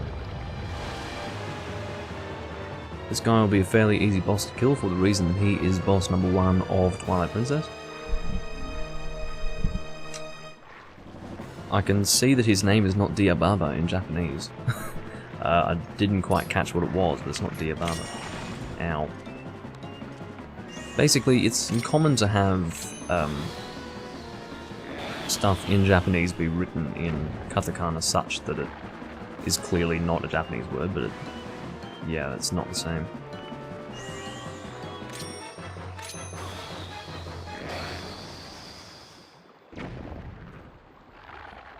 So now what?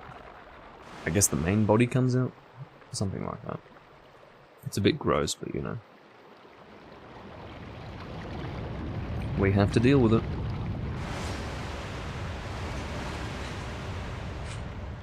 In order to beat this boss. This is what I mean by gross. It's not overly pleasant. So, I need to remember how to fight these guys at this point. I don't really remember. Do I still need to use a bomb? Or what? Okay, now this monkey guy that we fought as the mini-boss has arrived. Basically, we need to take the bomb that he will carry for us. And use it in the same way that we were before. Don't do that. That was so silly. That's not what I meant to do. Basically, we do want to lock onto it, but we need to do more than that. Here we go. Shit. I feel like I did this better before. There we go. And when I say before, I'm talking about the HD version. So I believe the main face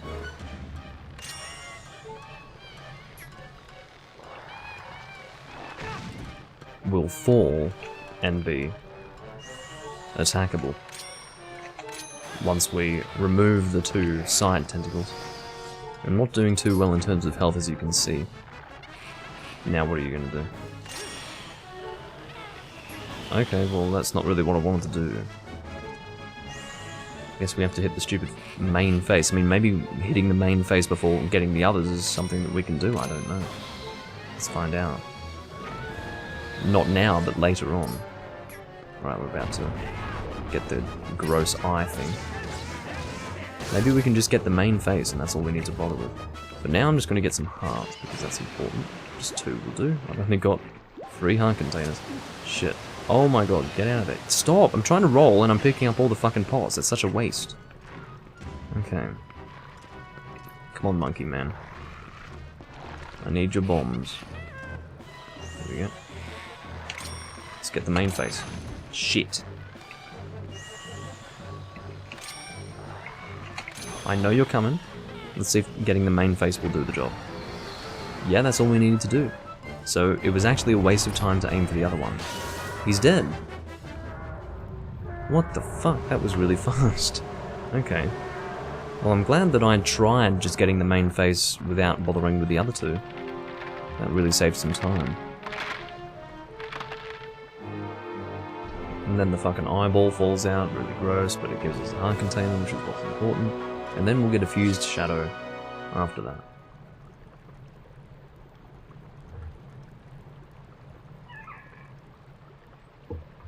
Hair.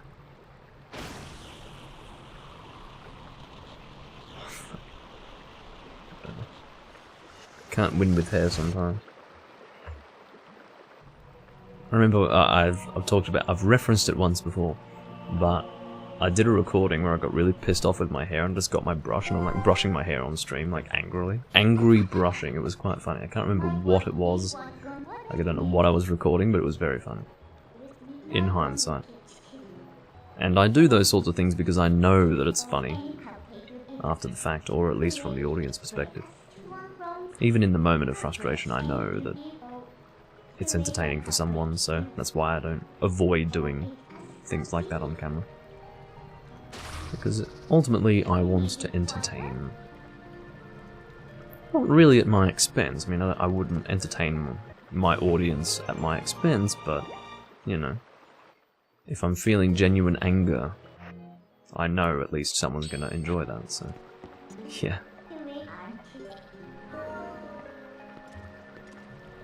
Now, I'm gonna take a trip to the bathroom once I have returned. Yeah, we have to do a few things. I just remembered the Insects of Darkness, so we'll have to do that. Actually, this is a good point to stop. Well, not stop, but pause. I'll be back in just a moment. I accidentally dropped my... well, not dropped, but placed, rather, my GameCube controller on my chat and it started scrolling. Do a hairbrushing stream, I don't think I will. But if it were desperately requested, I could. Anyway, I'll be back in just a minute.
I have returned.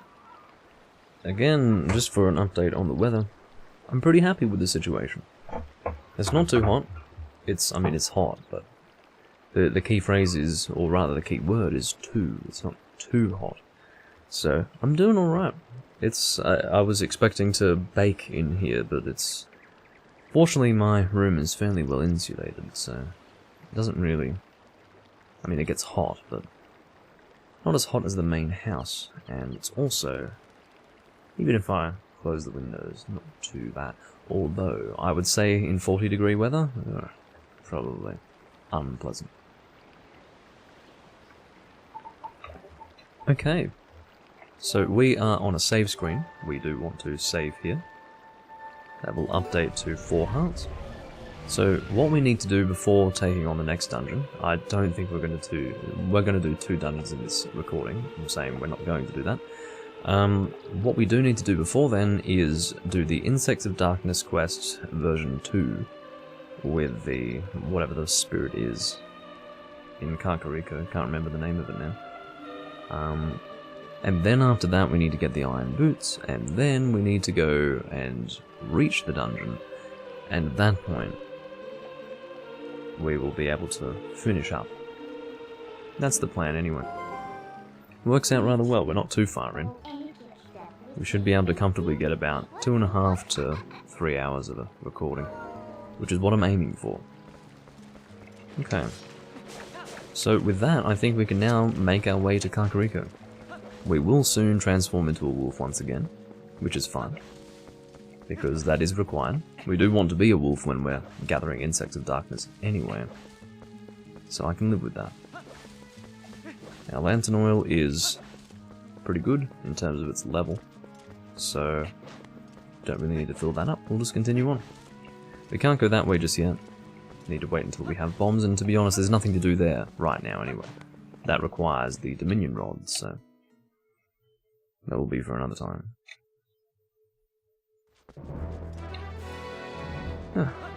Wow. I just realized Epic Games has had the same CEO since its inception, which is pretty great. I mean, imagine that guy. Imagine that guy now. He only had to wait, 25 years, maybe 20, to start making an actual fucking killing. But good on him. I'm sure he had a passion, and eventually it paid off. Big time. I'm happy for him.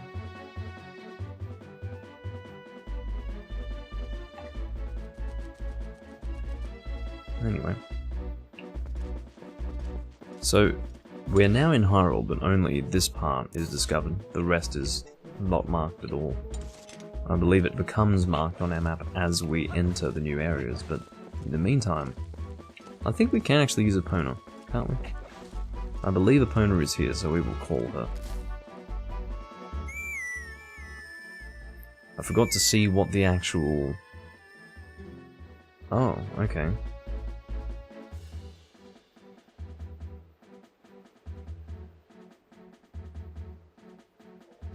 Apparently, Epona is not hanging around, which is a little shame. A little bit of a shame, that is to say. Tsumu? I guess Tsumu is pick. As in specifically referring to maybe picking a flower, like Tsumu. That's a little weird.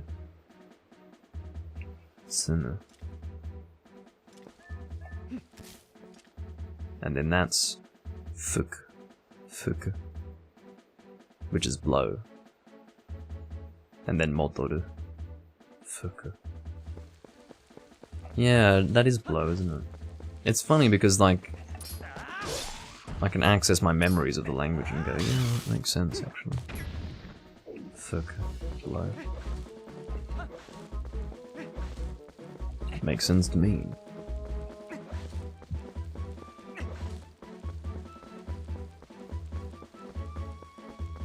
So, this is, I haven't talked about it because I've been, basically, I told you that I'm not comfortable with katakana.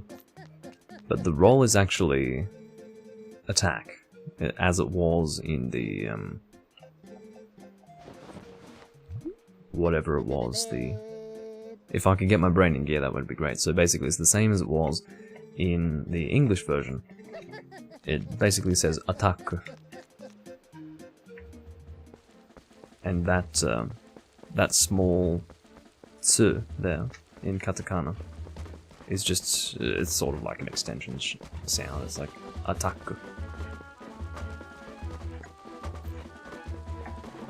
As opposed to ataku, it's attack. Which is what they've decided to use for the roll. And I don't think it said, yeah, again, I don't think it said roll in English anyway, so there you go.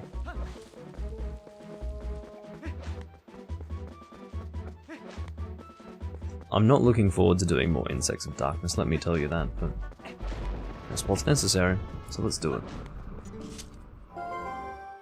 What do you have to say?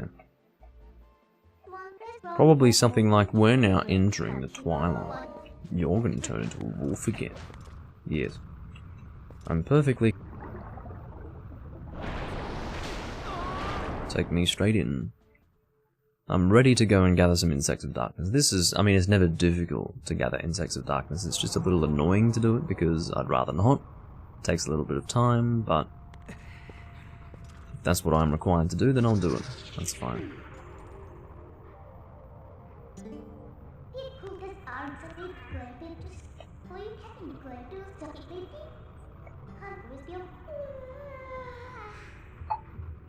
Was she yawning mid-conversation? This girl's talking to me and now she's yawning at me. What the fuck's going on? You're either talking to me or you're yawning at me. You can't be doing both, honestly.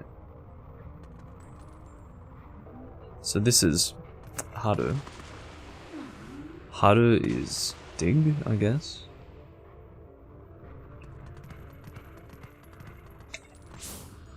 This is sense, which is an English word written in katakana.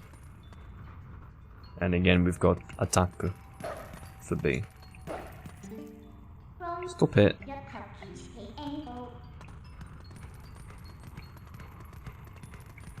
This is, I don't even know what that fucking says. This Dan something or other. Maybe it's done. I don't know what the fucking... Anyway. I'd be able to work it out over time. I'm not... Listen. We've established that I don't speak Japanese very well. I'm trying. I'm doing what I can. Oh, it's the broken Ordon sword. Oh my god. Sniff it. Give it a big old sniff.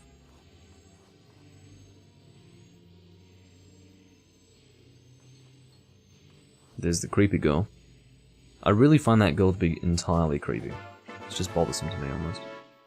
Here we go, we learnt a scent. I believe this is the first scent that we actually learn. If it were not the first scent, then it would ask us if we wanted to learn a new scent. And it didn't ask us to do that, so therefore, this must be the first time we've actually learnt a scent. And we can follow it here. It's just following the road, basically. Here we go. We could possibly kill all three. Yeah, here we go. Check that out. Perfect.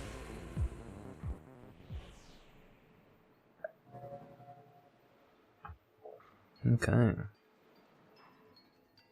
Now, there is a bridge that needs to appear here.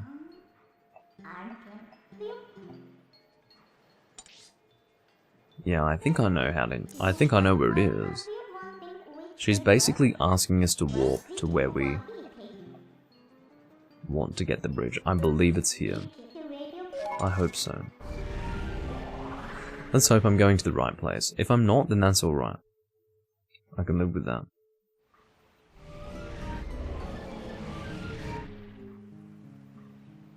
Was I right? I think, yes, I was right. Here we go. This is perfect.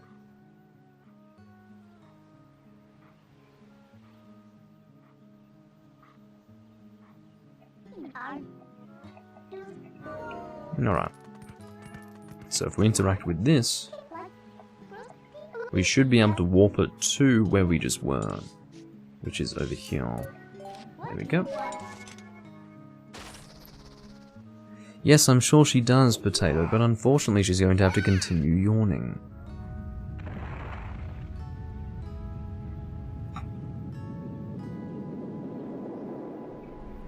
I don't know if you're behind on the stream or you just typed that much, well, a number of minutes after it happened, but either way.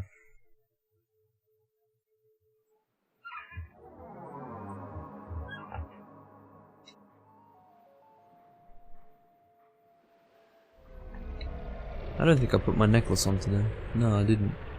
That would be... Well, it's not a first, it's happened very occasionally, but usually I have it on.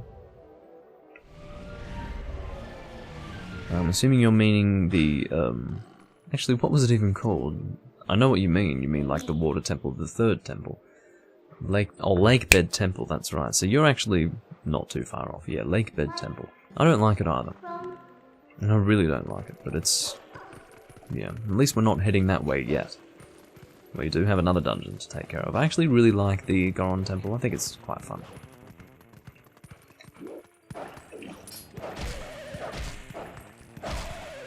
I'm biting this guy, and he needs a lot of biting to die. Oh well.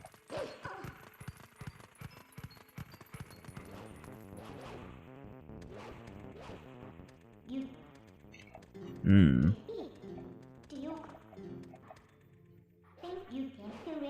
Ah, we can dig under it. Cool. Well, let's do that.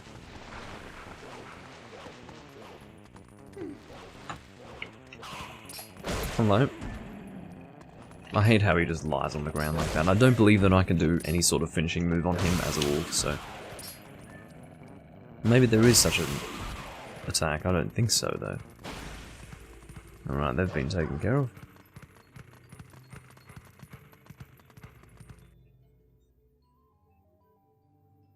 Oh, looks like I've drawn blood on one of my mosquito bites. My hand is just covered with mosquito bites at the moment. Alright. I didn't mean to leave. You pointed me in the direction that was taking me out of there. For fuck's sake. Why would you do that? So I believe that it said Kakariko for the name of the area. There's actually more there. It's a longer name than Kakariko. That's interesting. Oh, it must be in Kakariko village, I see. I can't remember village in Japanese. It's... Oh, how have I forgotten it? I think... It's not Sato, is it? Yeah, it is Sato.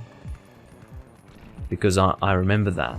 The reason why I remember it as Sato is because the word in Japanese to refer to something that you... Like, the place where you come from. It's very interesting. And I understand this because I understand Sato means village, but the place of your origin is Furusato, which is very interesting because that translates to home village, but that's not always going to refer to an actual village, you see. It's more like hometown, place of origin, home village, but Furusato doesn't have a literal meaning in all cases. So basically, like, you know, I don't know if you could say Sydney would be my... Well, technically I wasn't born in Sydney, but, you know, that's where I've grown up, so I guess you'd call that my Furusato.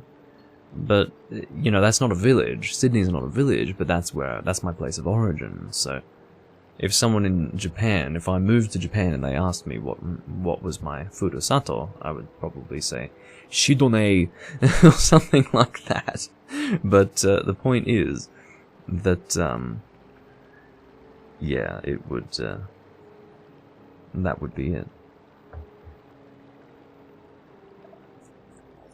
So my guess is that it says Kakariko Sato, which is, I guess I just don't know the kanji for Sato, which is slightly embarrassing. Obviously that would indicate that I know nothing of kanji if I don't know Sato in kanji, but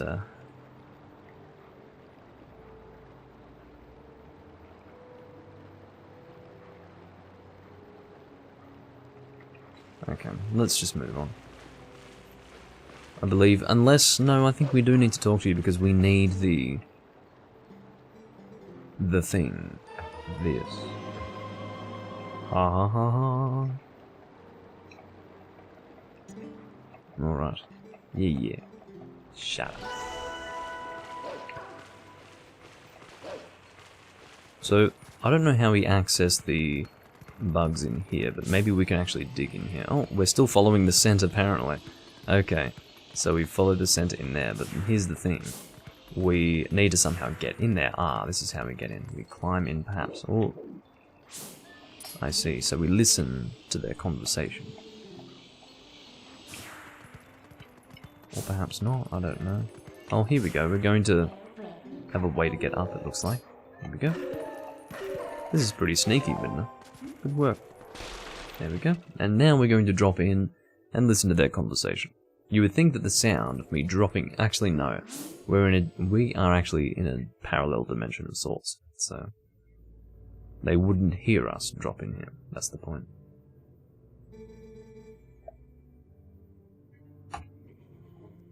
This guy's like... Shit! Because he's like, Kso!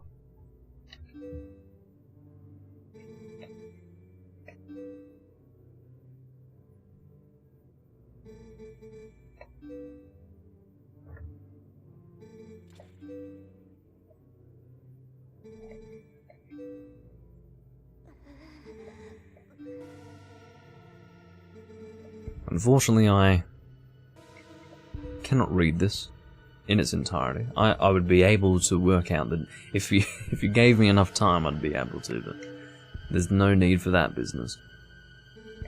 They're talking about the fact that Link is unaccounted for, Ilia is unaccounted for, and they're in a situation where they're surrounded by monsters and they think they're gonna die, and this guy basically said that, I mean, he wasn't helping the situation. The kids are scared, and he's like, we're gonna die, because we'll get overrun by monsters, and then the children are upset, because he's supposed to be making them feel better. This guy now does a creepy spider walk, and is basically demonstrating himself to be an untrustworthy, creepy guy.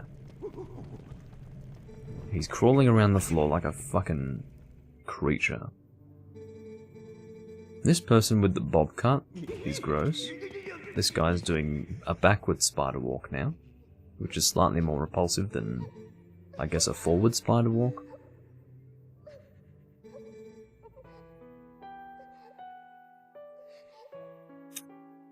He's saying something about,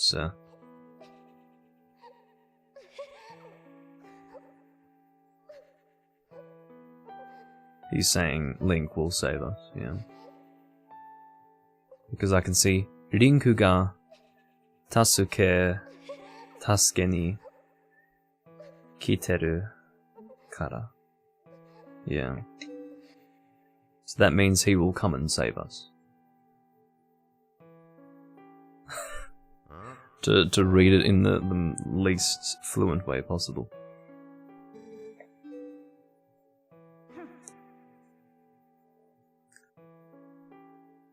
Tasuke ni Rinku ga tasuke ni kiteru kara. Yeah. And the ra is like insistence, like he insists that he will come and save them. Anyway.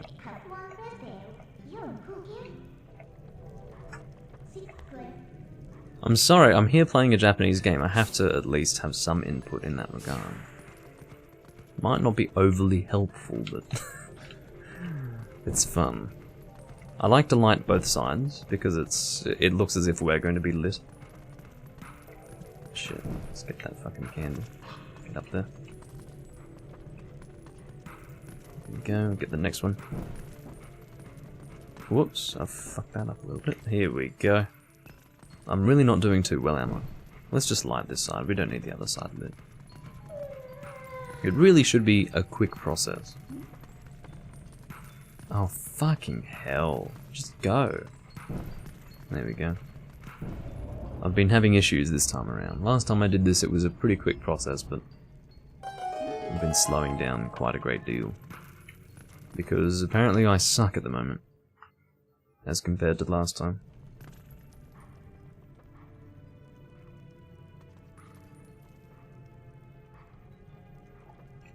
Okay.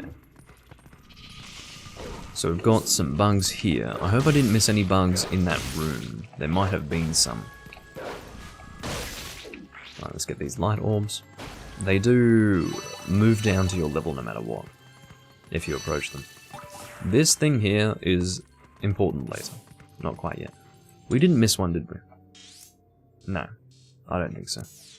I think these were the three that were in this area that I had been alerted to. Well, I was alerted to their presence, and I think we have now acquired them all. Come on, now go. Very nice. Alright.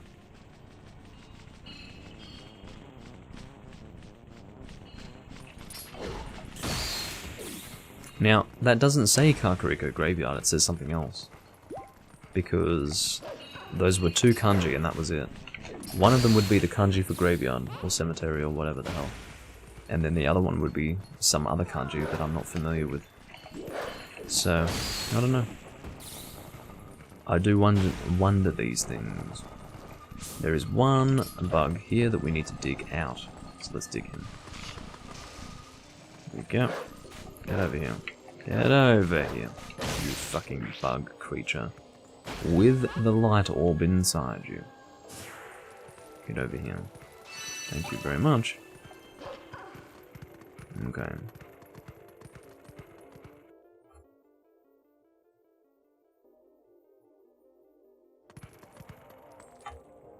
We've got one more beer to go. Let's pour it. While it's still cool. Yeah, it's definitely cool. That's good. It's not super cold, but it's definitely cool. As opposed to room temperature. We don't want room temperature when it's this fucking hot. That would suck. Okay.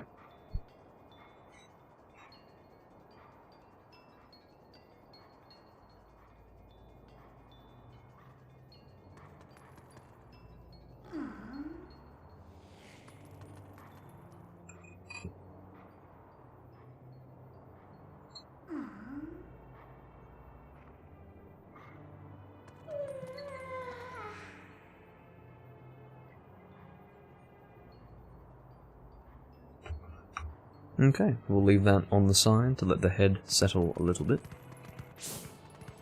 And it seems our next destination is over here. If I can find the insect. I guess it's inside here, yeah. Let's enter. That was really weird because Link was trying to, like, the wolf Link was trying to look at the fucking creature that was following us as we went in there, so it looked like he was practically breaking his neck. It was quite funny. Okay, we need to climb up onto here. There's the bug.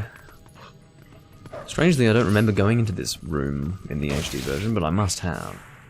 I would doubt they would change that. That would be a strange thing to change. Come on. Get the damn thing in here. Let's head on down. Oh, I thought that was the hole that we were supposed to climb into. I was quite wrong. Quite wrong. Just stop it. Kuaru, kuaru, kuareru, kuaeru, kuaru, kuaru, which is pick up, kuaru. In fact, it's more like that can be used for either pick up or acquire. Kuaru. That fucks with me a little bit. Kuaru, kuaru. Okay.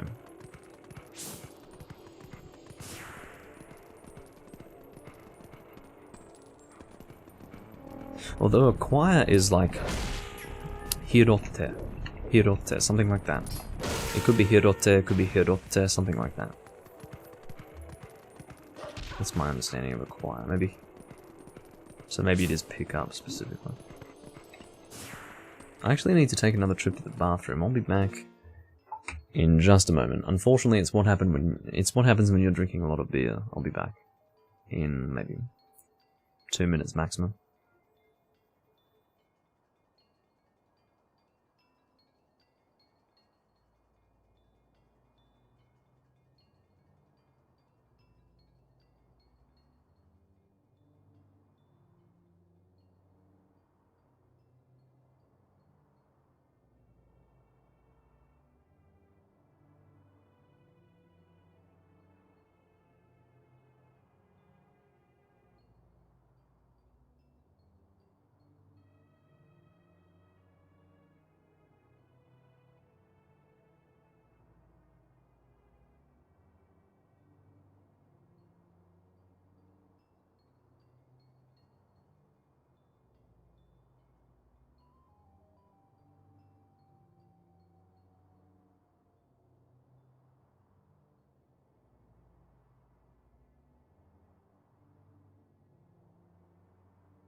I'm back. Should have let the head settle a little. Well, it looks the fucking same. Oh well.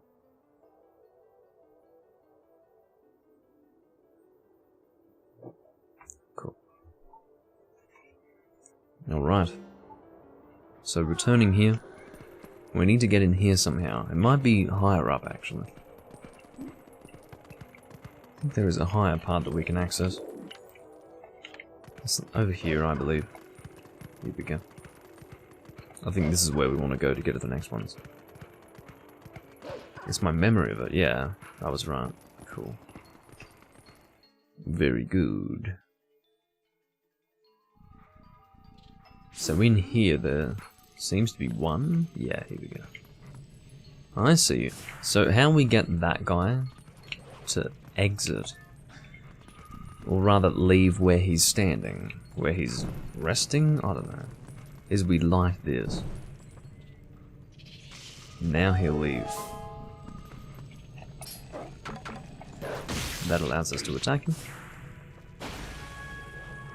Makes sense, because it becomes too hot for him. So he moves the hell out of there. Pretty understandable. Let's climb on out. Seems to be another one close by. Oh, if there's another one close by, then let's stay in that room. We probably want to continue through there, because there seems to be an adjacent room down there that we could have gone in. So let's go there. Here we go.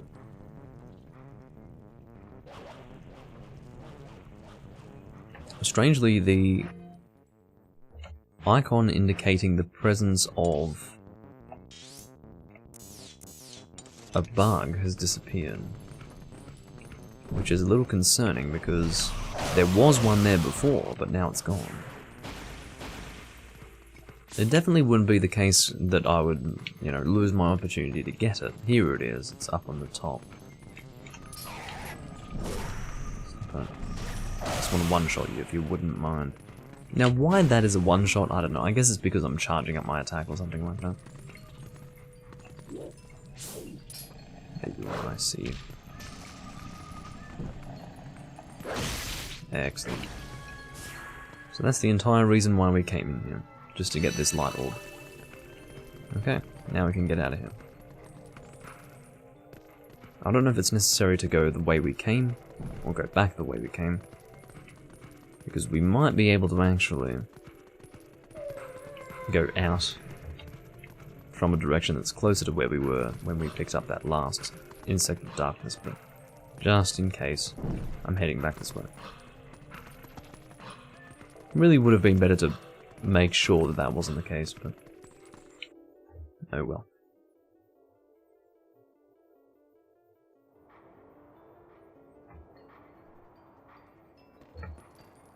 We've been live for 2 hours and 7 minutes. Ugh. Okay. So, we've got one more direction to go in just here before continuing into another bit. Is this high up? I guess it's high up, isn't it? If you think about it, it would make sense.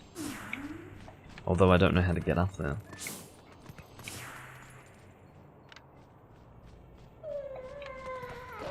Stop yawning, Midna. I'm sorry. I'm doing what I can. Silly girl.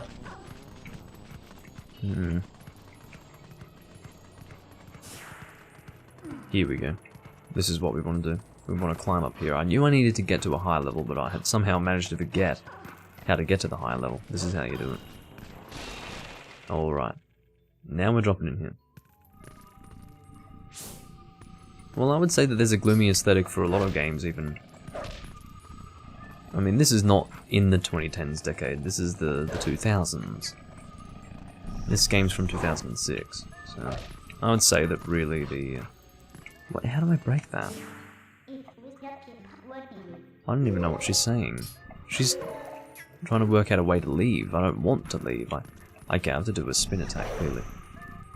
Oh, I need to move you, I see. There we go. But yeah, this is not a game of the 2010s decade, and I'm assuming you mean the 2000s, just generally. Alright, now we can get out of here comfortably. You were a bit too quick on the mark there.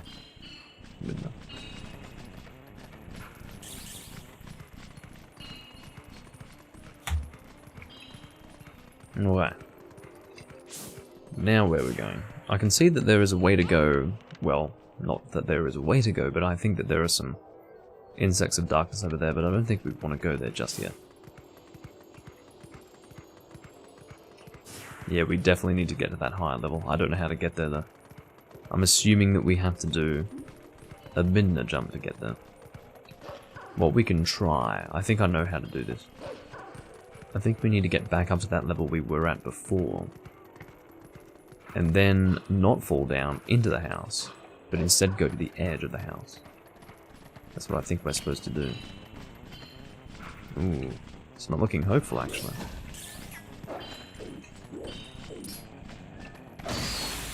Cool. I see, we can probably climb up here. This will do it. This has to do it, come on. Midna, come on. I know you... Okay, this way. This way? Oh, there's another way up. I know there is. I just need to find it. I thought that was it. Fuck, come on, Midna. Must be here. I'm waiting for her prompt. I was quite sure that it was here. Don't fall in the hole, for Christ's sake. Okay. So, you're pissing me off, Midna. I just want to let you know. You're causing me trouble. I want to get to the higher level. And it seems this is not where I want to do it. Even though my memory tells me that this is where I'm supposed to go. Like, where would I even go from here? So, maybe here. Maybe I'm supposed to go here. This looks like where I'm supposed to go.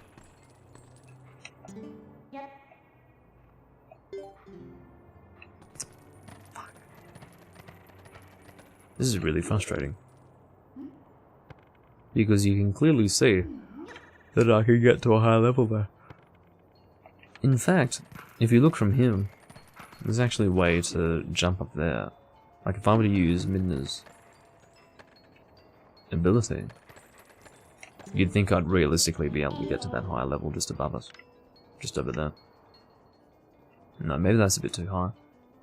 Okay, well I guess we can't do it from here, which shocks me to be honest, but what that means is that I have to try and go somewhere else, which must be here. This must do it. Right, let's go into here first. That'll be our first port of call.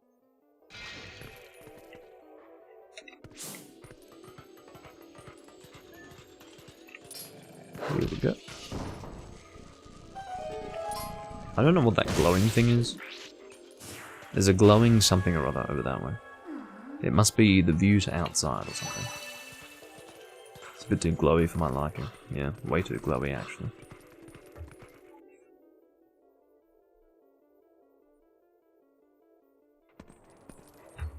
Alright. So we've got one more bug over in that direction.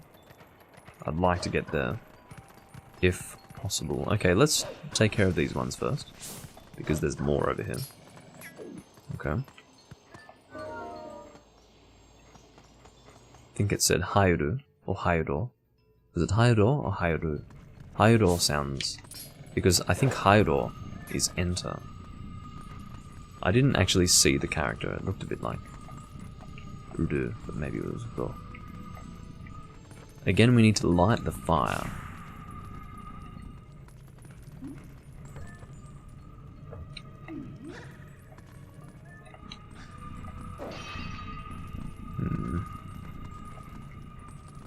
Is there nothing we can use to light this? Because there's... oh, I see, there's a stick here. That's what it is. Here we go. That's what we want to do. Now we have to leave the house, leave the room.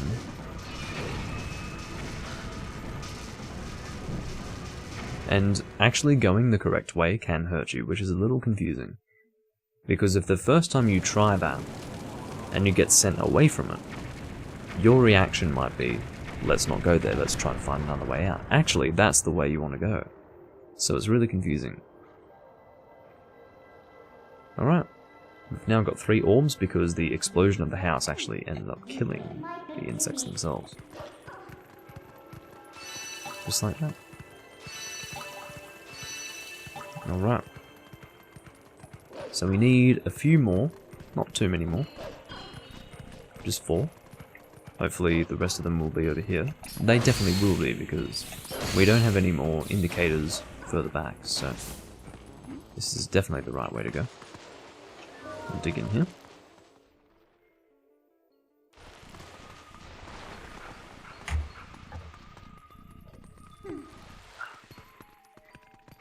We're only getting a single indicator, but I'm guessing... what's this? Okay. There must be more elsewhere. I mean, that's the only explanation, really.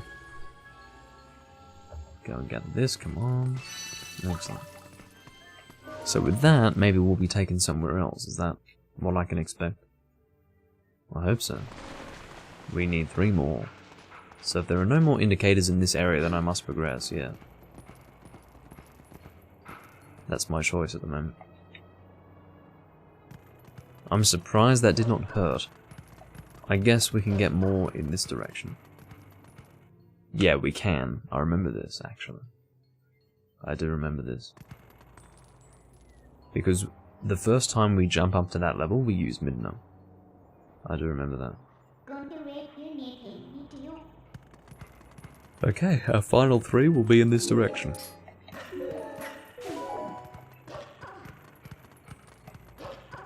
Two of them are actually in an area not yet explored, or at the very least in an area that does not yet have a map for us. And that's quite alright.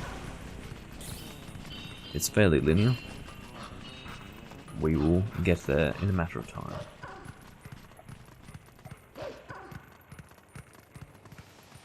Alright, so there's one just on the ground over here, not really hidden or anything like that, just hanging around. Easy. And we have a howling statue just here. So we will interact with that. This will of course call another golden wolf down. What have we got?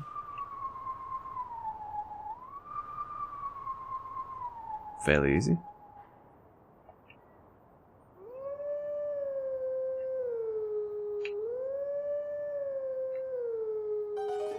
There we go. I wasn't perfect, but it was good enough.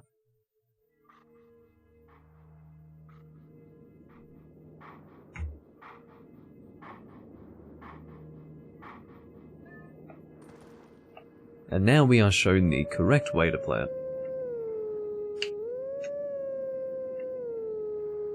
And that was pretty much perfect. A woo, says the wolf.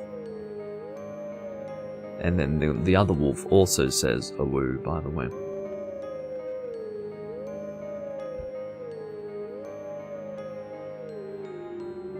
I'm just going to text Ethan because he's not actually... I don't think he's watching live right now, and I'm going to ask him when he wants to play Dark Souls because I do want to play with him after I finish my recording. I think I'll be going for probably another 30 minutes. So the wolf is like, come and see me in the place that I go to. I believe he's going to be outside Hyrule Castle, something like that.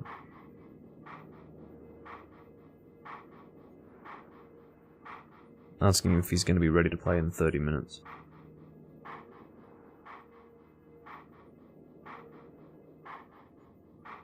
Or will you be playing later?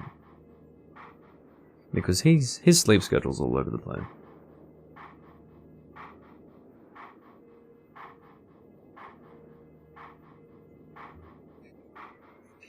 Hey Jenny, good to see you. I've been needing your assistance with Japanese. Not really, I mean... I've been unsure with certain things. Not really, like... obviously, if I'm going to play the Japanese version of the game, I'm going to know enough. I'm going to know enough about how to continue without needing to read the Japanese to continue, but from time to time I do read the Japanese here. Okay, so I was wrong about that wolf appearing in front of Hyrule Castle, clearly. Alright, let's continue on. We don't want to get hit by the steam, that would be rather awful. Alright. Get away from the steam again. Well, not get away from it, but at the very least avoid it. Damn it. The steam doesn't hurt us, it just... I suppose it hurts us in-game, but it doesn't really hurt us as the player, because our hearts are not affected. Or maybe it's really not hot steam, maybe it's just an effect. Maybe it just pushes us away because it's rather strong, I really don't know.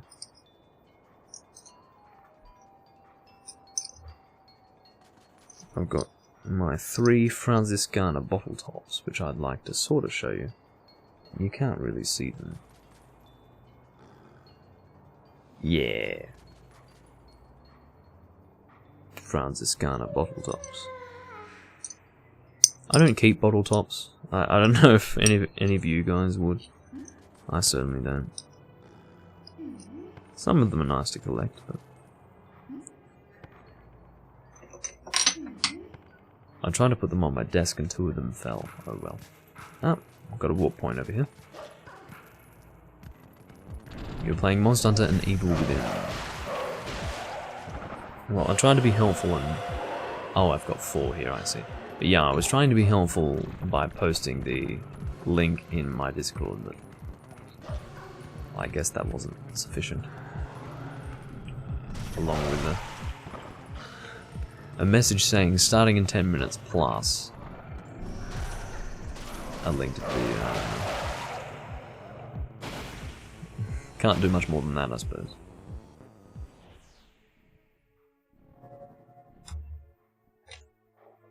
Alrighty.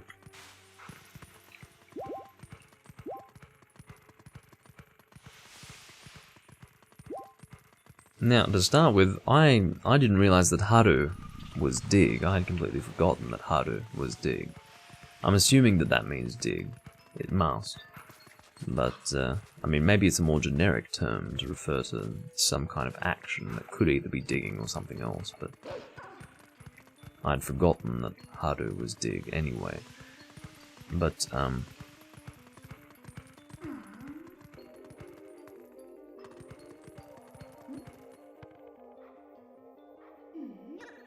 yeah, that is. Yeah, I was right. Anyway, so I'm trying to work out where the hell I'm going because this is a little confusing. Get up there, damn it.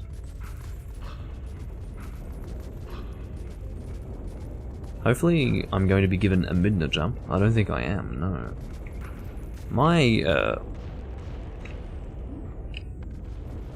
Yeah, it's so interesting. My GameCube controller is very slightly trembling. It's such a gentle tremble that it's actually shocking, because when you feel it, it's really, really gentle. It's supposed to be gentle, because it's just a little rumbling of the area. But, yeah, it's interesting.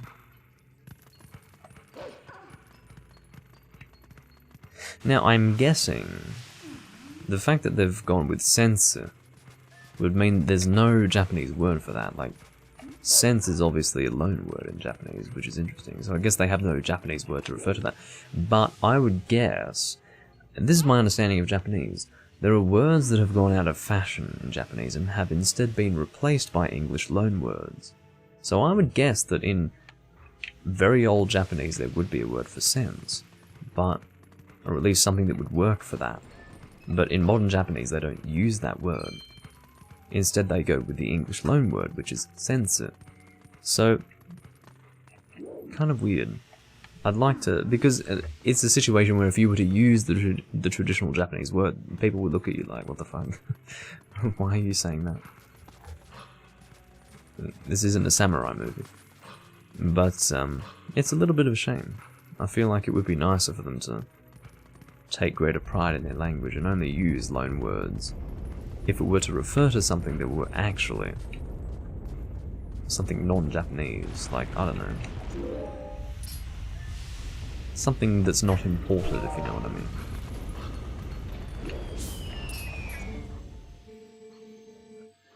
They're adapting more to Western culture. Well, it's a shame. I wish that they didn't feel the need to do that.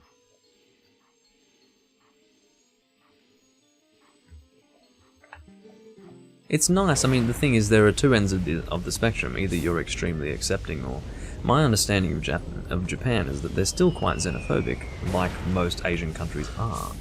But the thing is, I would like them to retain their language. I don't think they need to turn their language into, you know, English. There's no reason to do that. I'd like them to use their own words for most things. Because the problem is, if you're learning English, it's almost like they can actually say more English words than they actually know. If they know how to say the word, if they know the word, they probably know that it's in katakana and that it's probably an English word. So if they just said it with a more of an English accent as opposed to a Japanese accent, then they'd basically be speaking English. But because I was going to say, maybe it would be confusing for them because they wouldn't know what's an English word and what's a Japanese word, but thanks to the different alphabets, it's actually clear. So, oh my god, I don't want to die here. I'm gonna get sent over the edge. Okay, what the fuck's going on here? How do I get past? I've forgotten. There is a bug around here. If I can find where it is. I've gone and thrown myself off the edge. Here's a bug. I only need one more bug. Maybe I went past maybe I've gone past all the bugs. Maybe I have been so focused on this conversation that I've not been paying attention at all to what I've been doing in game. Definitely possible. Let's get that heart. We need that quite urgently. Okay. So, there is another bug over here, which I guess I did go past because I think it's over here. Yeah. Let's go grab it. There it is. We went past it for sure.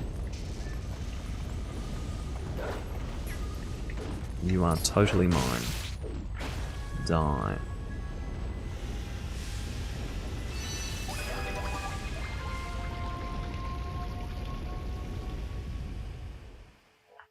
I'm assuming this warps us to the lake. Yeah, I think it does. There is an option to turn off the furigana, but I'm keeping it on, just in case I actually want to read some of the kanji. Because otherwise I'd have no hope.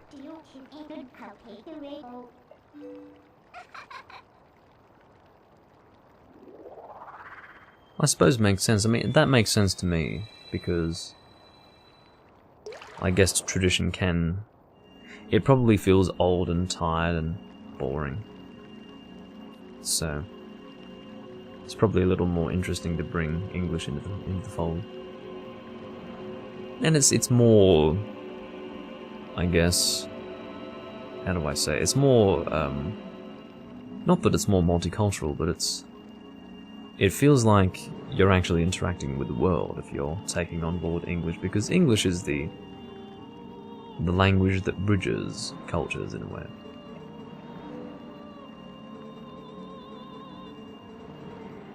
I don't think they will, Jenny. I think the Japanese still know. Do you mean in terms of concept, like having too many games with Western concepts, or do you mean like Western game design?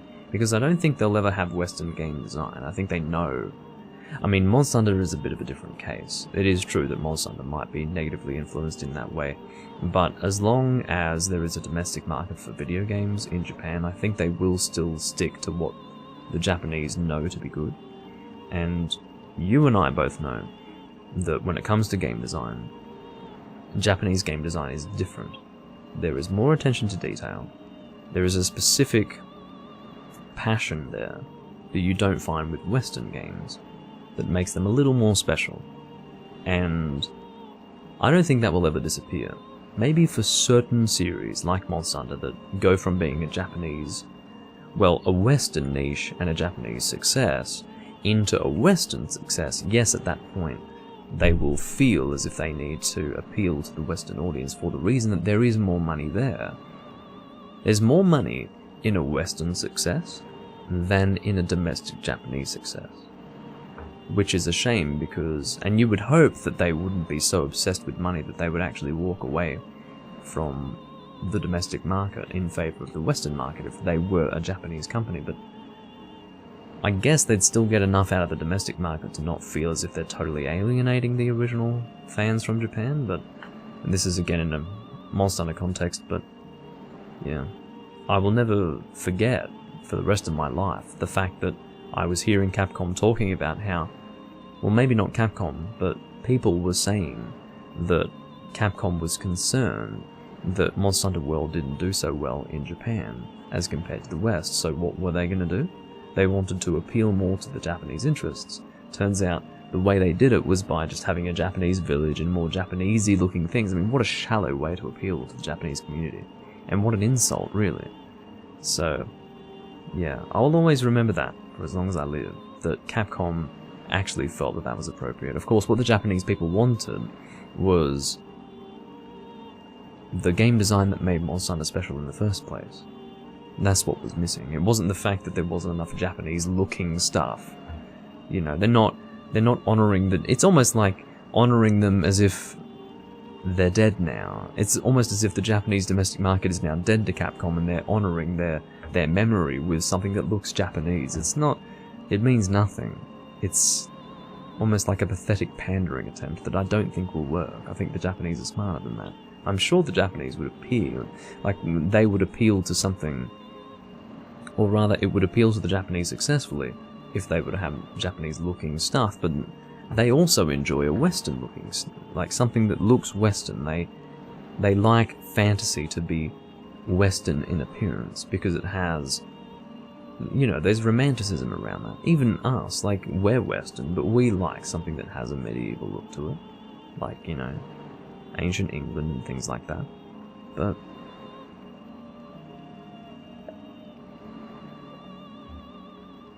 of course, when Western indie games are pretty good, but Japanese games in general always have that edge over the Western games. Like, Western action games have always been so fucking shallow.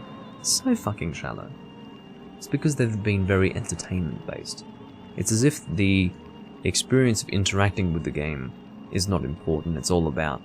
It's almost like you're watching a movie but barely interacting with it. That's how Western action games used to be.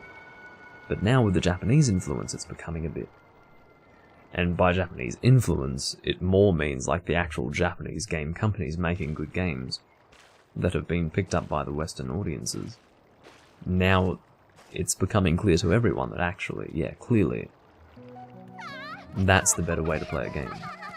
You play the game by fully interacting with it as opposed to being on the side, just sort of barely controlling your character while you're going through the game.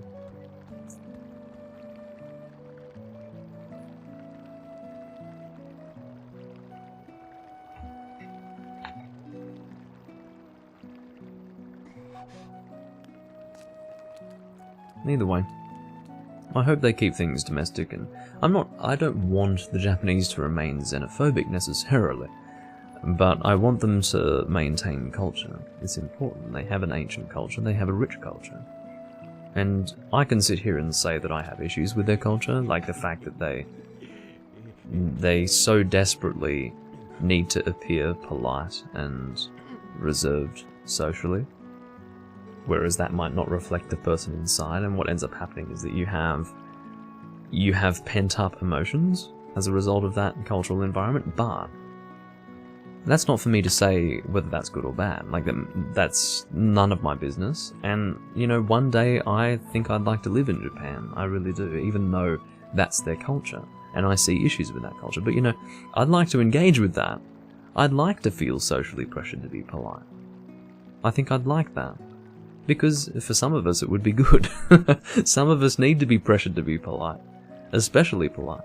But you know, you notice it. When you work in customer service, I can assure you, you can immediately pick out the Japanese customers among the Asians. Not just by how they talk, because obviously I have an ear for the Japanese language, among other languages, but you can fucking see by how they behave. They're so reserved and so polite, and it's nice. It's really pleasant when you're serving those people.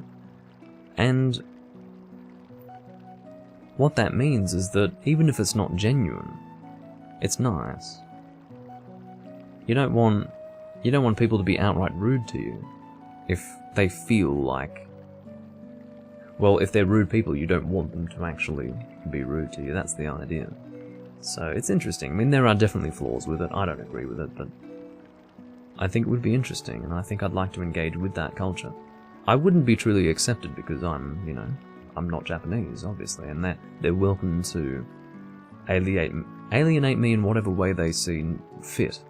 But I'd take that on board. I'd be happy with that. Now, other people would go around saying, that's racist.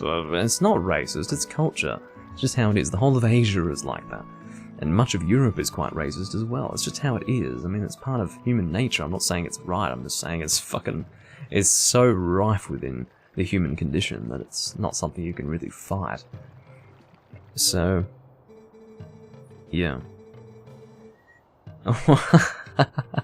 Yes, I'm sure Japanese women would be... Well, what I heard when it comes to relationships in Japan as a Westerner is that Japanese women want to settle down with the Japanese man. They like the idea of being involved with the Westerner because it's almost like it's exciting and interesting, but they don't want to settle down with the Westerner because there is a cultural difference there. But I'd be open to being involved with a Japanese woman for sure. I think it would be nice. I find Japanese women to be quite endearing. Just very gentle and all of that business. Of course, the old stereotype is that they're very submissive. It's not about being submissive, it's about... I mean, that's their culture in general, so of course the females would be submissive, but it's not as simple as that. It's just that they're polite and gentle and appreciative. Of course they have personalities behind that, and that's what I would seek. I would be interested in that. So, but I do wonder if culturally that would be... there will always be outliers, of course, the people who would be comfortable settling down with someone who's a bit outside the cultural... Well, I wouldn't say boundaries, but anyway. It does depend on the person, that's ultimately what I was about to say. It would have to depend on the person. I guess generally some would prefer to settle down with someone who was more in line with their cultural identity, but you've got more adventurous types out there, I suppose. And I don't think I'm so far removed from the Japanese culture, really. I mean, I'm pretty reserved. I'm a fairly reserved person by nature, so I suppose it would work. But only in certain ways. I'm not reserved when it comes to my opinions, as you all know.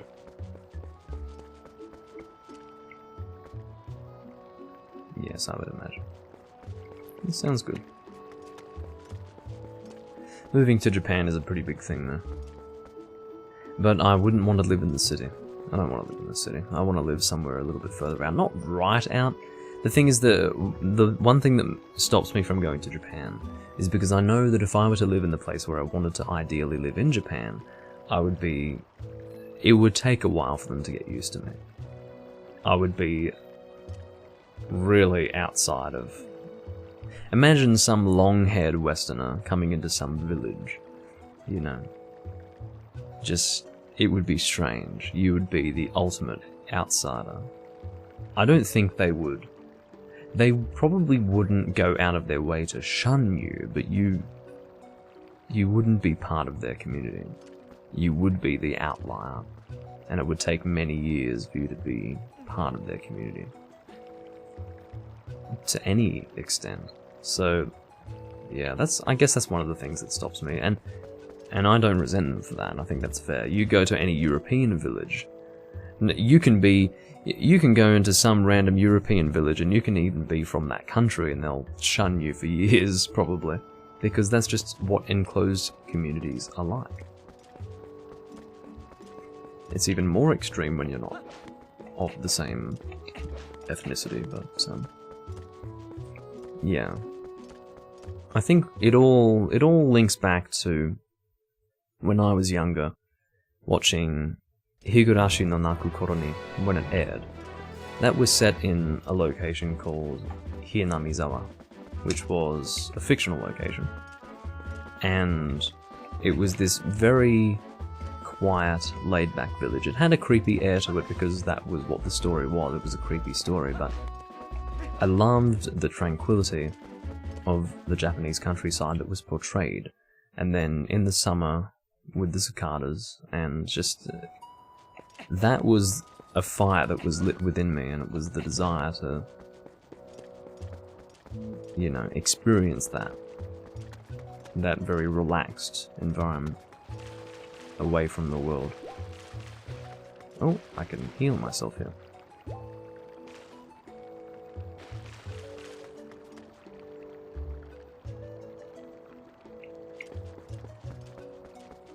Anyway, yeah, I'm not going to be... I don't really want to live in the cities. I have no real desire for that. I'm going to have to find a career that I'd be able to do well in outside of the city, you know.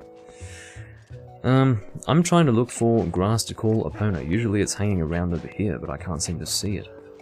It's really annoying. Like, usually it's sitting about here, but I can't seem to find it. Anyway, I'm going to be back in just a moment. Need to take a brief bathroom trip.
I'm back. So basically, I need to make my way back to Ordon Village. And once I... Well, I don't know if I can use Epona to get there. I really do have a very clear memory of there being that horseshoe-shaped grass growing here, but it's apparently not here right now, so let's just, in the meantime, go back to Ordon Village on foot.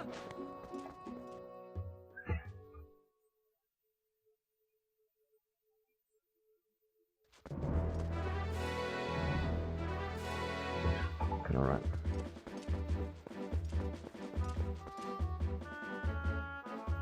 That's the reason why I didn't continue this way, it's because I can't get over that. I need Epona to jump over that. But yeah, I was just thinking that, I think the time will come in my life where I bite the bullet and just go move over there. Like, I'll just go move over to Japan, I'll throw myself in a situation where, like, I probably won't speak the language sufficiently, but I'll be speaking it better than I can now, and I'll learn it quickly while I'm there. Because that's the best way to learn. You can't... It's so difficult to learn a language when you're not forced to speak it every day, and read it every day. It's much harder if you're not in that situation. And the downside to that is that it's awkward to be in a situation where you're forced to speak it when you don't speak it well. But that's the best way to learn. So I think the time will come where I'm just going to throw myself in that situation and just see what I can do. It might even be miserable at first, but I think the end result, once a few years have passed, will be the end result that I really want today as I sit here now. Which is, you know, comfortably speaking the language, being able to interact with people there, and just feeling as if I'm at least part of the country. So, yeah. I always thought that the vague feeling that I wanted to move there was almost a fleeting desire that didn't have much meaning to it, but as more time passes I realise, shit, I think I really need to go over there. I think I really need to be there and actually engage and be part of it. And I think it's great that I understand that I'm not going to be fully accepted by all people over there. And, like, I'm happy with that. And I don't mind being the foreigner. That's fine. I'm all good with that. Just let me in and I'll be happy.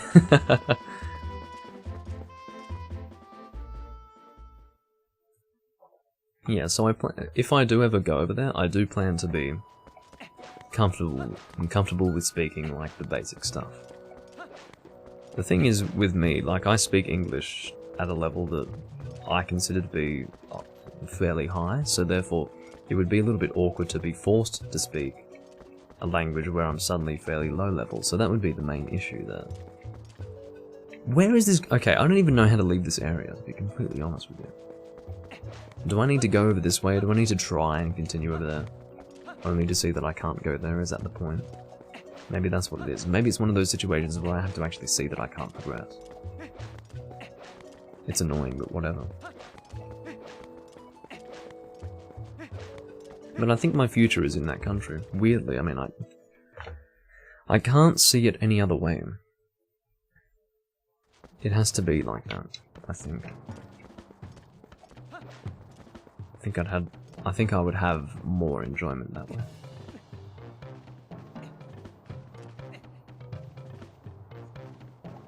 They have a broken ladder attached to that to try and get people to climb.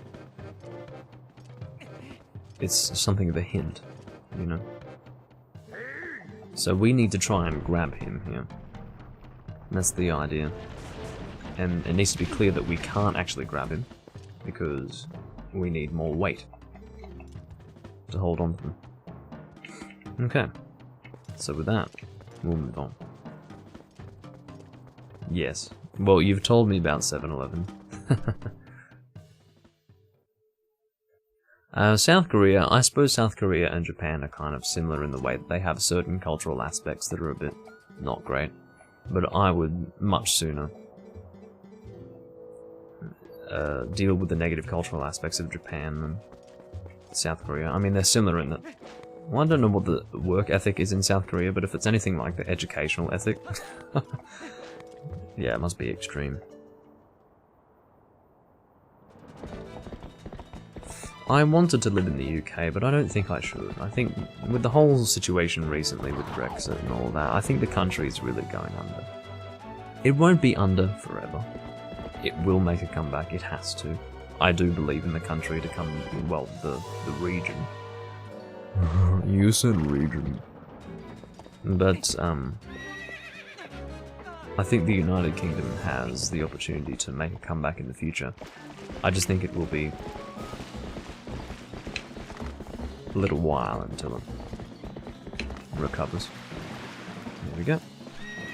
And then we press A to wrangle the old horse. You have 30 emergency bowls of instant ramen.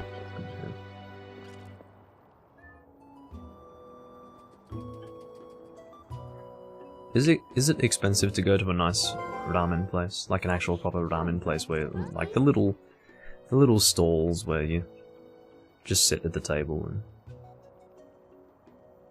have him make it in front of you? I would assume that they're fairly inexpensive. I can't remember how pricey it was when I had one, when I was last over there, but... So now that we have a Pono, I guess we can continue on. So that was my issue. I knew where I needed to go, but actually what I needed to do was in-game discover where I needed to go. So they're not very expensive. That's good to hear. Because it's good food.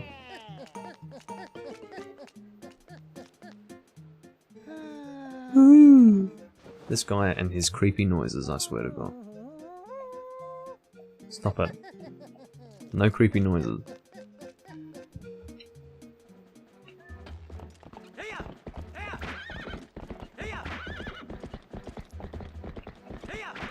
Alrighty. So back to Ordon Village. Again, we will continue this recording until we get to the point where we are basically ready to take on the next dungeon. And that was the plan from the beginning, and that remains the plan currently.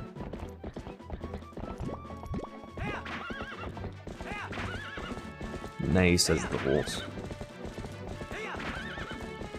I refer to her as the horse because I don't have much respect for Epona. I'm not an Epona lover. If you were to find a word to describe me, it would not be Epona lover. That would not actually be an apt description.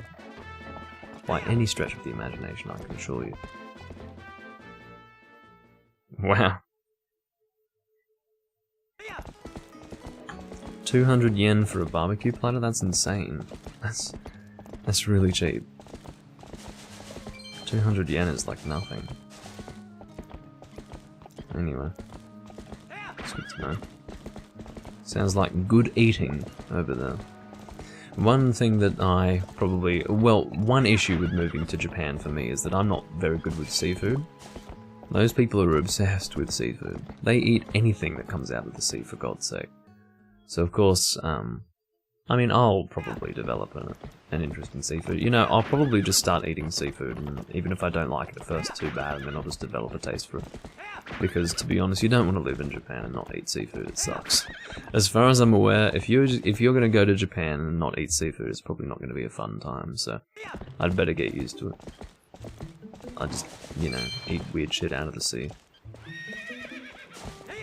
And just get used to it, I suppose. Alright, so we are heading to the mayor. And, we can talk to some people around here if we really want to, but, let's talk to this guy. I think he's really sad, because he's got 2 children that he thinks might be dead. So if we talk to him and let him know that actually his children are not dead, then he'll be quite happy. Plenty of Western cuisine. In the city, yeah. Keeping in mind that my intention is not to live in the city forever. I want to go into more rural areas in Japan, and probably even buy a place at some point in a rural area. So, there's not going to be much Western cuisine in rural Japan. I mean, I can always make it. But generally, I think seafood is the way to go.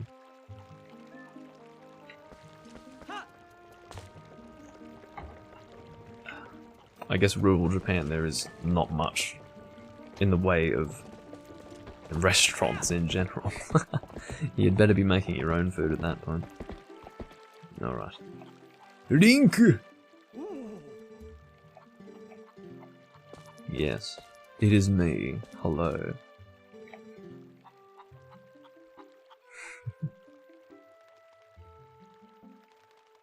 Tonikaku.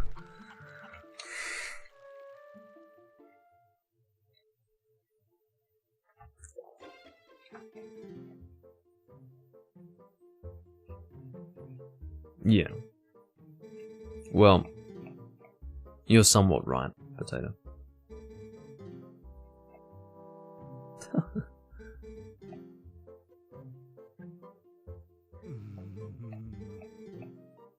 I'm sure that there will be more people moving to Japan in the future.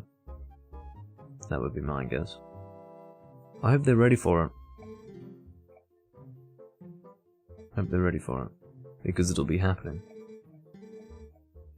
The thing is, I don't want I want their culture to remain. I want it to remain intact. I mean, there's part of me that doesn't want to infiltrate it, but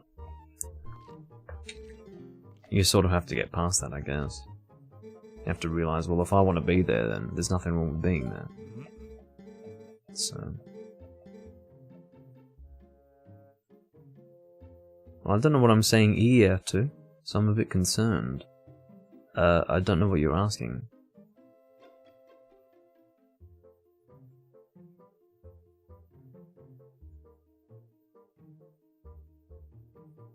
I'm reading this at the moment.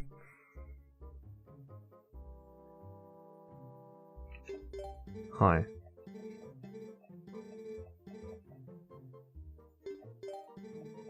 I think he's asking if he wants to... okay, he's repeating the instructions. Yeah, I don't need the instructions again. Okay.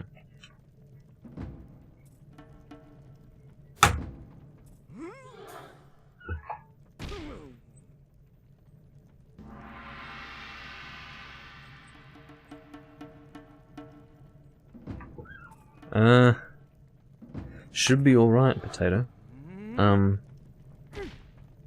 You really scared me because I was concerned that it was actually out of sync. It should be okay. Let me actually check. Because you've concerned me. Can I pause mid-fight? Yes.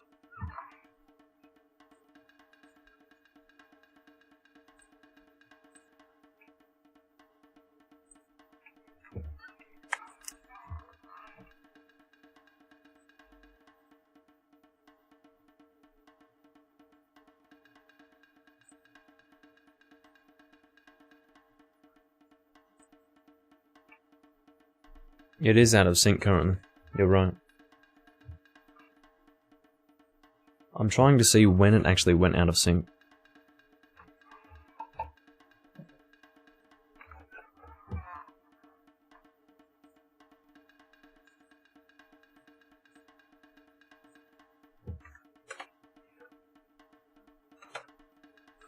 Hopefully that's resynced it.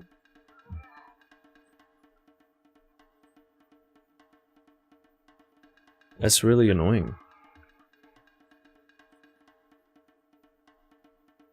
Okay, it's been a fairly recent thing. Thank God for that. I don't know why it went out of sync. Weird. Awesome. Well, thanks for letting me know, Potato. That really helps. Okay, awesome. Excellent. I was really fucking scared, right?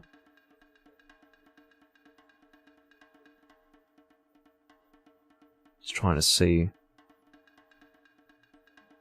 Okay, awesome. We are all good now.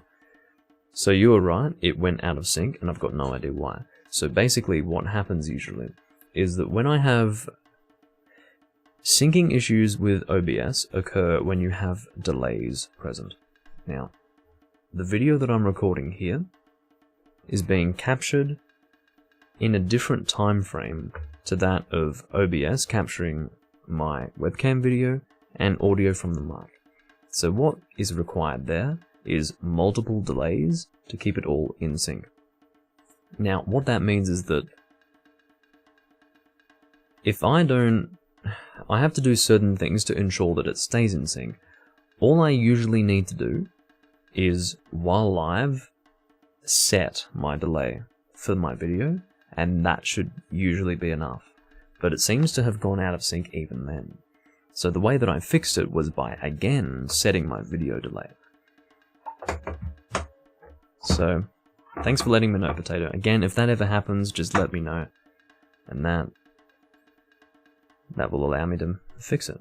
It's like, if anything's out of sync, it will definitely not be you, specifically. Like, nothing can be out of sync just for you. It means that something is wrong with the streaming process. So, thanks for letting me know.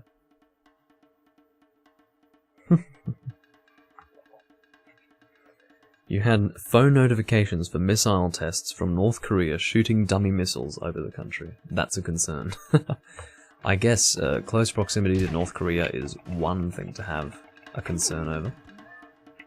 But don't worry. Most of the world is concerned about North Korea as well. It's not just Japan. Oh shit. He keeps hitting me! Stop slapping me! Every time it happens is another minute you have to microwave your beer. I'm sorry. But no, I do appreciate you letting me know that it went out of sync.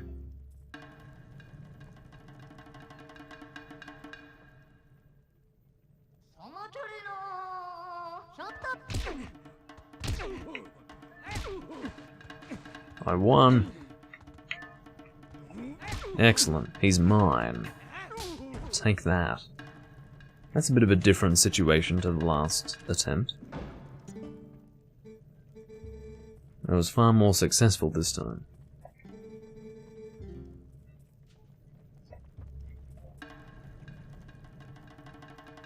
Alright. It's always harder the second time. Shit. I went for him at the same time, basically, but it must have been slightly... Shit, stop it. He's about to beat me. That was so fucking close. Here we go. I might be able to get him. Hey, I've got him! Excellent. So that should be enough to get me the iron boots. Link is buff, just look at him. What a man.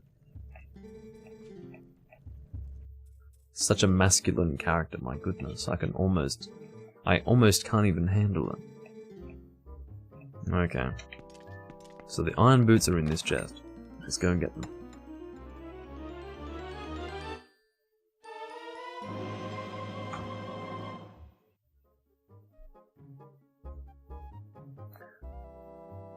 Iron boots.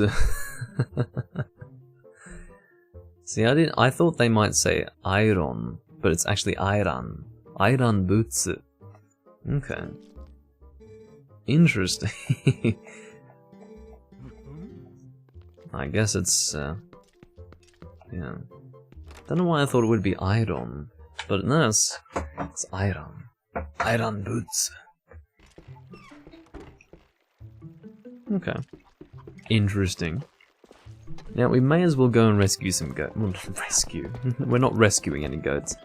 We're actually doing something that you could say is the opposite to rescuing them. We're actually going to throw them into... Well, not really throw them. Figuratively throw them into a place where they will be kept overnight. If they can handle that. Link! Breath of the Wild Link, I mean, Breath of the Wild Link is definitely an improvement over Skyward Sword Link, but it's still not that into him. Twilight Princess Link, I'm serious, he is the definitive Link. He's the one.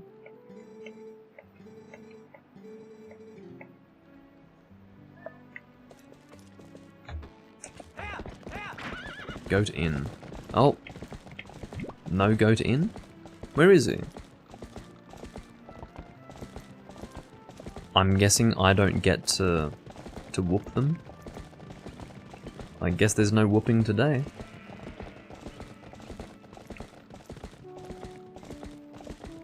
he doesn't go in there. I'm assuming there's no... Okay, well, if you're not going to give me the minigame, then I'm out of here. I'm gone. I don't need to do the minigame. I've no real desire to do it. I was just thinking that I could do it while I was here. But yeah, if you're not going to give me the option, then I won't even bother.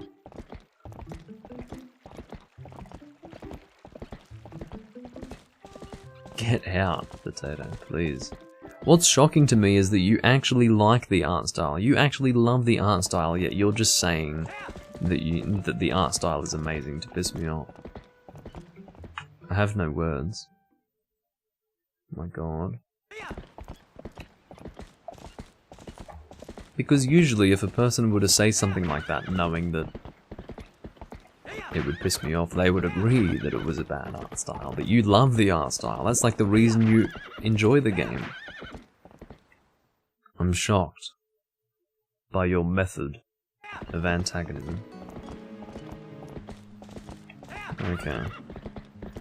Or method of antagonization, whatever the fucking word would be.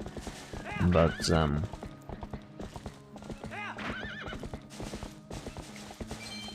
head over here. We are returning to Kakariko Village. We are now going to make our way to Death Mountain. Well, not just Death Mountain, but in fact the next dungeon. And that will be the full recording.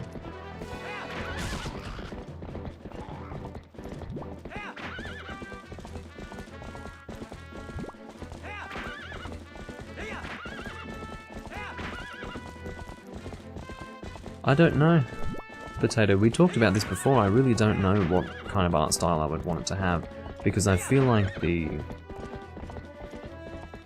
art style for Link's Awakening and Link Between Worlds, I feel like it's just too modern. It doesn't sit with me. I would like a modern top-down Zelda, but I guess I don't want a modern art style. That's the only way for me to make sense of my opinions. The way to describe it would be Doom Link doesn't want a modern art style for a top-down Zelda game, because it would have to have that cartoonish look, and so therefore it's just too modern. It's too polished, too rounded, too... I don't know. It doesn't sit with me. It doesn't look right. It doesn't look like Zelda.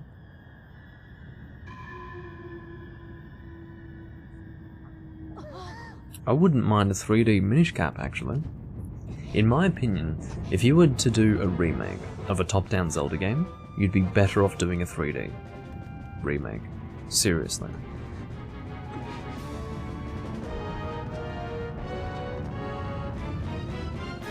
I don't know if this kid's name is Colin in the Japanese version, but I'm going to call him Colin.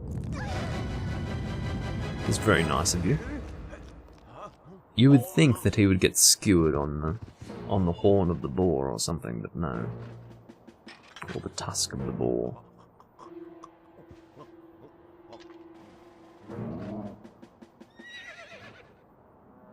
There might be some sort of Zelda Classic Collection to be ported to the Switch. I'm surprised they haven't done that, if they haven't already.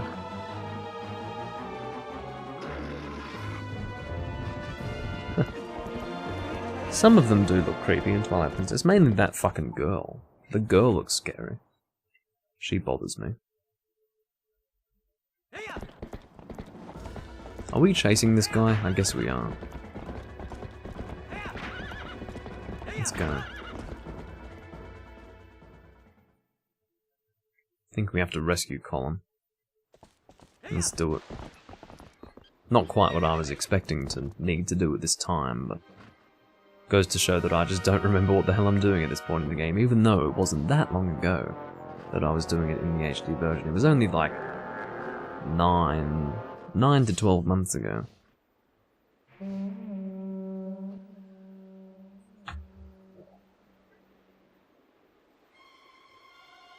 Oh no!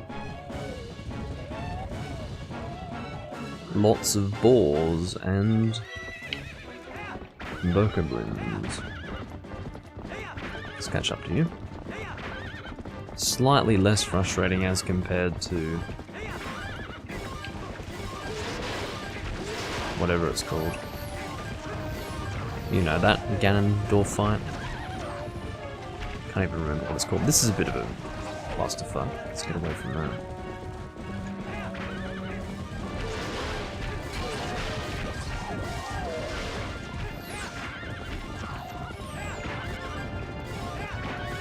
over there. I've almost gone too far. He's dead. Isn't that just so much easier? Horseback Ganon, I think is the fight. I think that's what they call it. Oh god. We're about to have our final showdown. Don't think I'm quite ready for this, emotionally.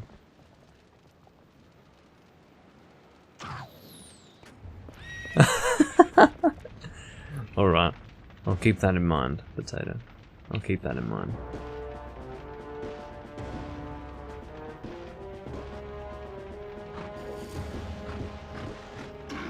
Oh my god, that is an aggressive ball. I love this. I love the music. Let me tell you that. I can't. Oh shit! I need to turn a little later on.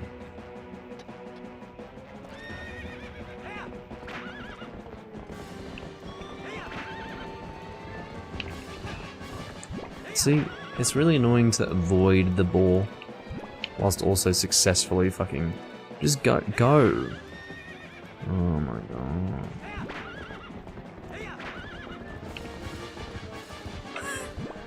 I was trying to swing my sword, but because Epona got stuck, I wasn't able to. That's so annoying. Just go. Turn, turn.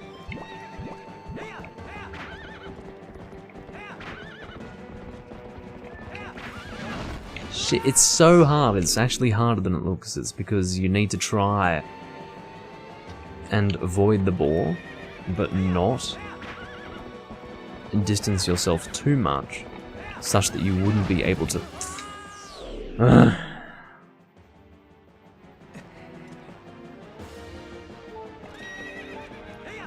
I've got a fairy, I'm not gonna die. I believe in myself. See, I've got no idea how that managed to hit him. No idea. Go, go! Christ, go! Fucking hell. I'm so close to hitting him. Now, why that didn't hit but the last one did, I have no way of understanding that shit. Go.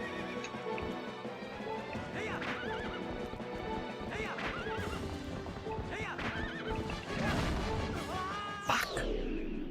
Fairy time.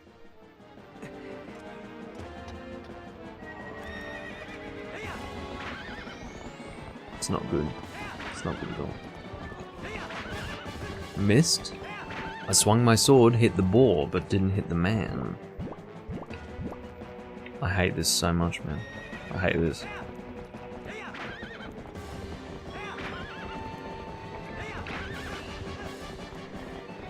What do you want? I hate this part of the game. I hate it.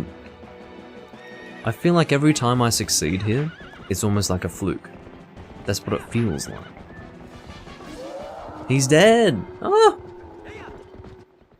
Thank God for that. Asshole.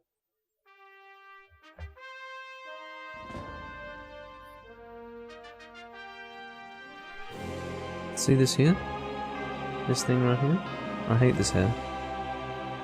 I'd cut it off if I knew it didn't make me... If I knew that it wouldn't make me look like an idiot, I'd cut it off.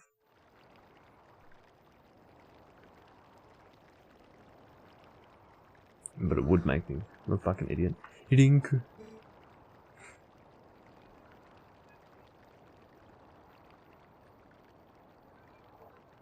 Minawa. He's asking about everyone else. The point being that his concern is not for himself or for Link, but in fact for everyone else.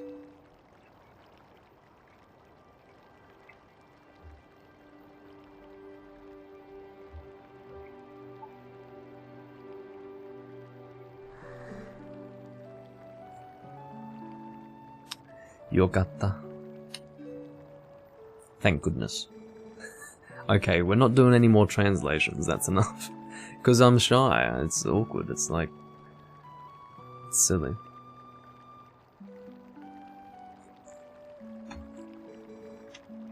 Alright.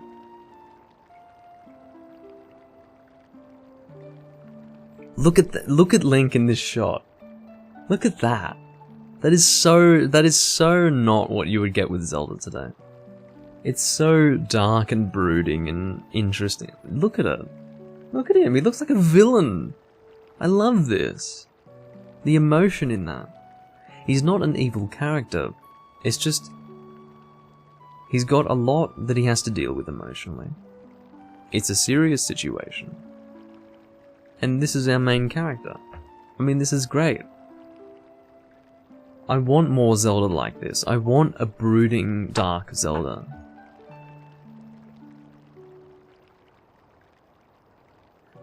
I probably look like an idiot with short hair, really. Well, not like an idiot, but you know. My hair is really my identity. I did have short hair here and there when I was younger. But that wasn't by choice, that was because, you know, I'd occasionally get my hair cut short. Ideally, when I was younger, I would have long hair. I always wanted longer hair when I was younger. It's just when you're a kid and you're a boy, you end up looking like a girl, really. Like when you're prepubescent and have long hair, you just look like a girl. And that was always hard to grow up with. But that's how it was.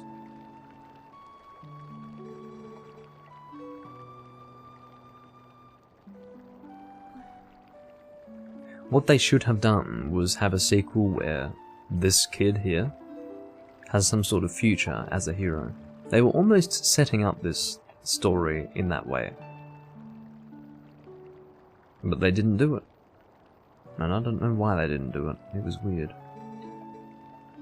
The game to follow this one in the series was Phantom Hourglass, which was a continuation of Wind Waker. They should have done the same with Twilight Princess. They did not. They left Twilight Princess in the dust. It was a good story.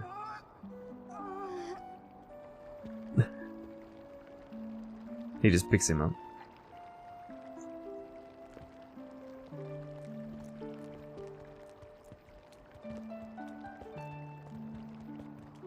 I can probably finish up here. I probably don't need to go all the way to the dungeon. I wouldn't say that that's necessary. Stopping here would be good, I would say. I'll just save the game. I haven't saved the game since I finished the last dungeon, actually, so this would be good to do. So, it didn't end up being too... Again, I'm assuming that says Kakariko Sato. But, yeah, this has been alright. I haven't been sitting here melting and dying and suffering. But you really disliked the DS Zelda games. I enjoyed them. I thought they were fun. But, fair enough. I didn't like them visually, but playing them, they were fun. I enjoyed them a lot. They were proper Zelda games in my opinion. And definitely underrated. Anyway, I do thank you all for watching. I will see you next time I'm playing this game if you are focused on continuing to watch my Zelda Twilight Princess stuff in the future in VOD format. If you're watching live, then I hope you join me for whatever I record next, quite frankly. And, yeah, I hope you enjoyed this one.